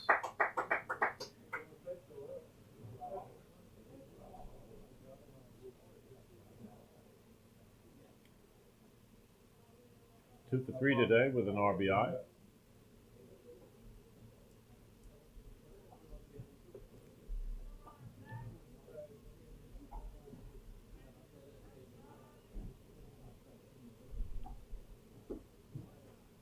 Ben Johnson's done a pretty good job since coming in relief. I think he's done a great job. 14 pitches so far. Not sure what it is. Maybe it's something Ben Johnson's throwing, but there's been a few little sort of bloopers back towards the pitcher's mound. Seems like the Sundbyberg hitters just can't really make good contact off of him today. Well, like he's pitching to contact. He's not trying to strike people out. He's just throwing strikes. And just like his brother, the coach, said, throw strikes, make the plays. And he's come in, throw strikes, mixing it up, getting guys out early in the count, which is kind of strange when there's so many runs down. Somebody's still swinging the bat early. But, yeah, done a good job. Pops it up. Tough play for Marcus Melendez. Son, there we go. And that's 2 outs. It's a tough play. The sun's coming out all of a sudden. It's been cloudy skies all day, and just when the sun comes out, he gets a pop-up with it. Makes a good play. Yeah, it's a really good job there by the Melendez. You saw when he took his mask off, he just kind of spread out his arms saying, I don't know where that ball is, but you know, once he found it, he just ran towards it and made a good play. So this could very well be Sundbyberg's final out now that we're in the 7th inning with Sölvesborg up by 19 runs. Per Lindgren coming up. He came in to play first base. Per, one of our also veterans. We talked about him on our last time we had our broadcast. I remember Per, when I first came to Sweden, he was a young kid coming up. And I remember him coaching him in the national team back in the day. He's got some good international experience. You know, and now he's coaching, Per Lindgren is coaching his son with the U12 team in Sundbyberg. So it all comes full circle, Jim. Yeah. Foul ball.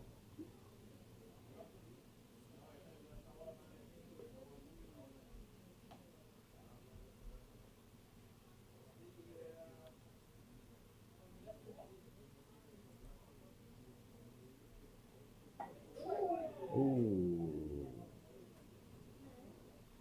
It's like Per got I think hit it was intentional. on the helmet. Got hit in the helmet. Yeah, I think you see Ben Johnson stepping off the mound there, just giving Per a little bit of a, hey, that was not intentional. Slipped out of his hand. But that puts Per on first and brings up Jeff Pruitt, one of the better players for Sundbyberg today, I think, definitely in the outfield and at the plate. He's got 2 hits and then hit the ball hard and fly out to center field where Clement Esteban made a good play on him. Aggressive swing at the first pitch, fouls it off.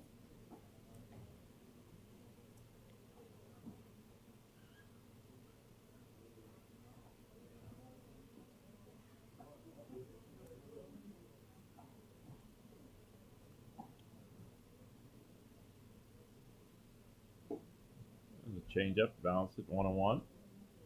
So, like you said, could be down to the last out unless somebody gets a few runs to keep the score, the mercy rule away. There's a strike.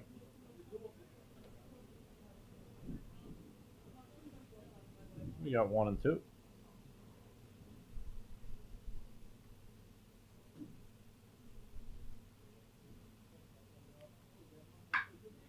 Threw a changeup, got it up. Line drive to left field. Another base hit for Jeff Pruitt. Another third hit of the day. Yeah, he's had a very good day, Jeff. And well, this is exactly what would have been great to see Sundbyberg do earlier in the game, just to keep that line moving, get some runners on base, and chip away. Unfortunately, you know, you see more zeros on the board for Sundbyberg than you do for Sölvesborg, and that's at the end of the day, that's what it comes down to.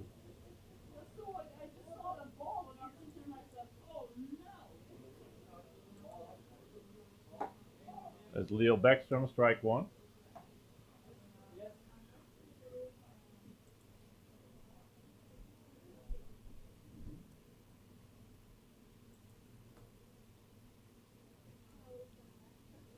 He fouls it off.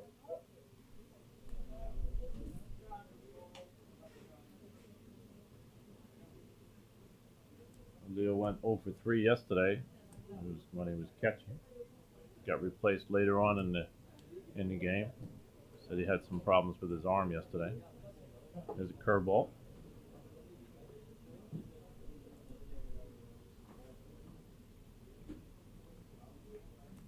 So Sundbyberg could be down to their last out, down 23-4. First and second, 2 outs. The fastball, fly ball out to right. And a home run. Opposite field home run. Got it up in the wind. Oh, talking about power, Jim. I mean, we saw last inning the pitcher for Sölvesborg, Joe Wittig, get a hold of one. But here you got Leo Bäckström hitting it opposite field, and that's a lot of power right there. So it's like Sundbyberg, you know what, doesn't want to go down quietly, and good on him. Good on the Heat for continuing to fight. We'll make it 23-7. This is, I mean, as much as it is good, as good as it is to see a little bit of fight in Sundbyberg, I'm sure Ben Johnson wants to get this inning done quickly and just start to drive up to Sölvesborg. But he's had a couple quick innings, so this is the first time they're putting any pressure on him. Adam Hopkins up, 0 for 2 with a sac fly. Ground ball to short. Daniel Johnson with the play. And there it is. Good play to end the game. Since it's a 10-run lead after 7 innings. The final score is 23-7 to Sölvesborg. We saw today exactly how an explosive offense the Sölvesborg Firehawks have. Got good pitching from them as well.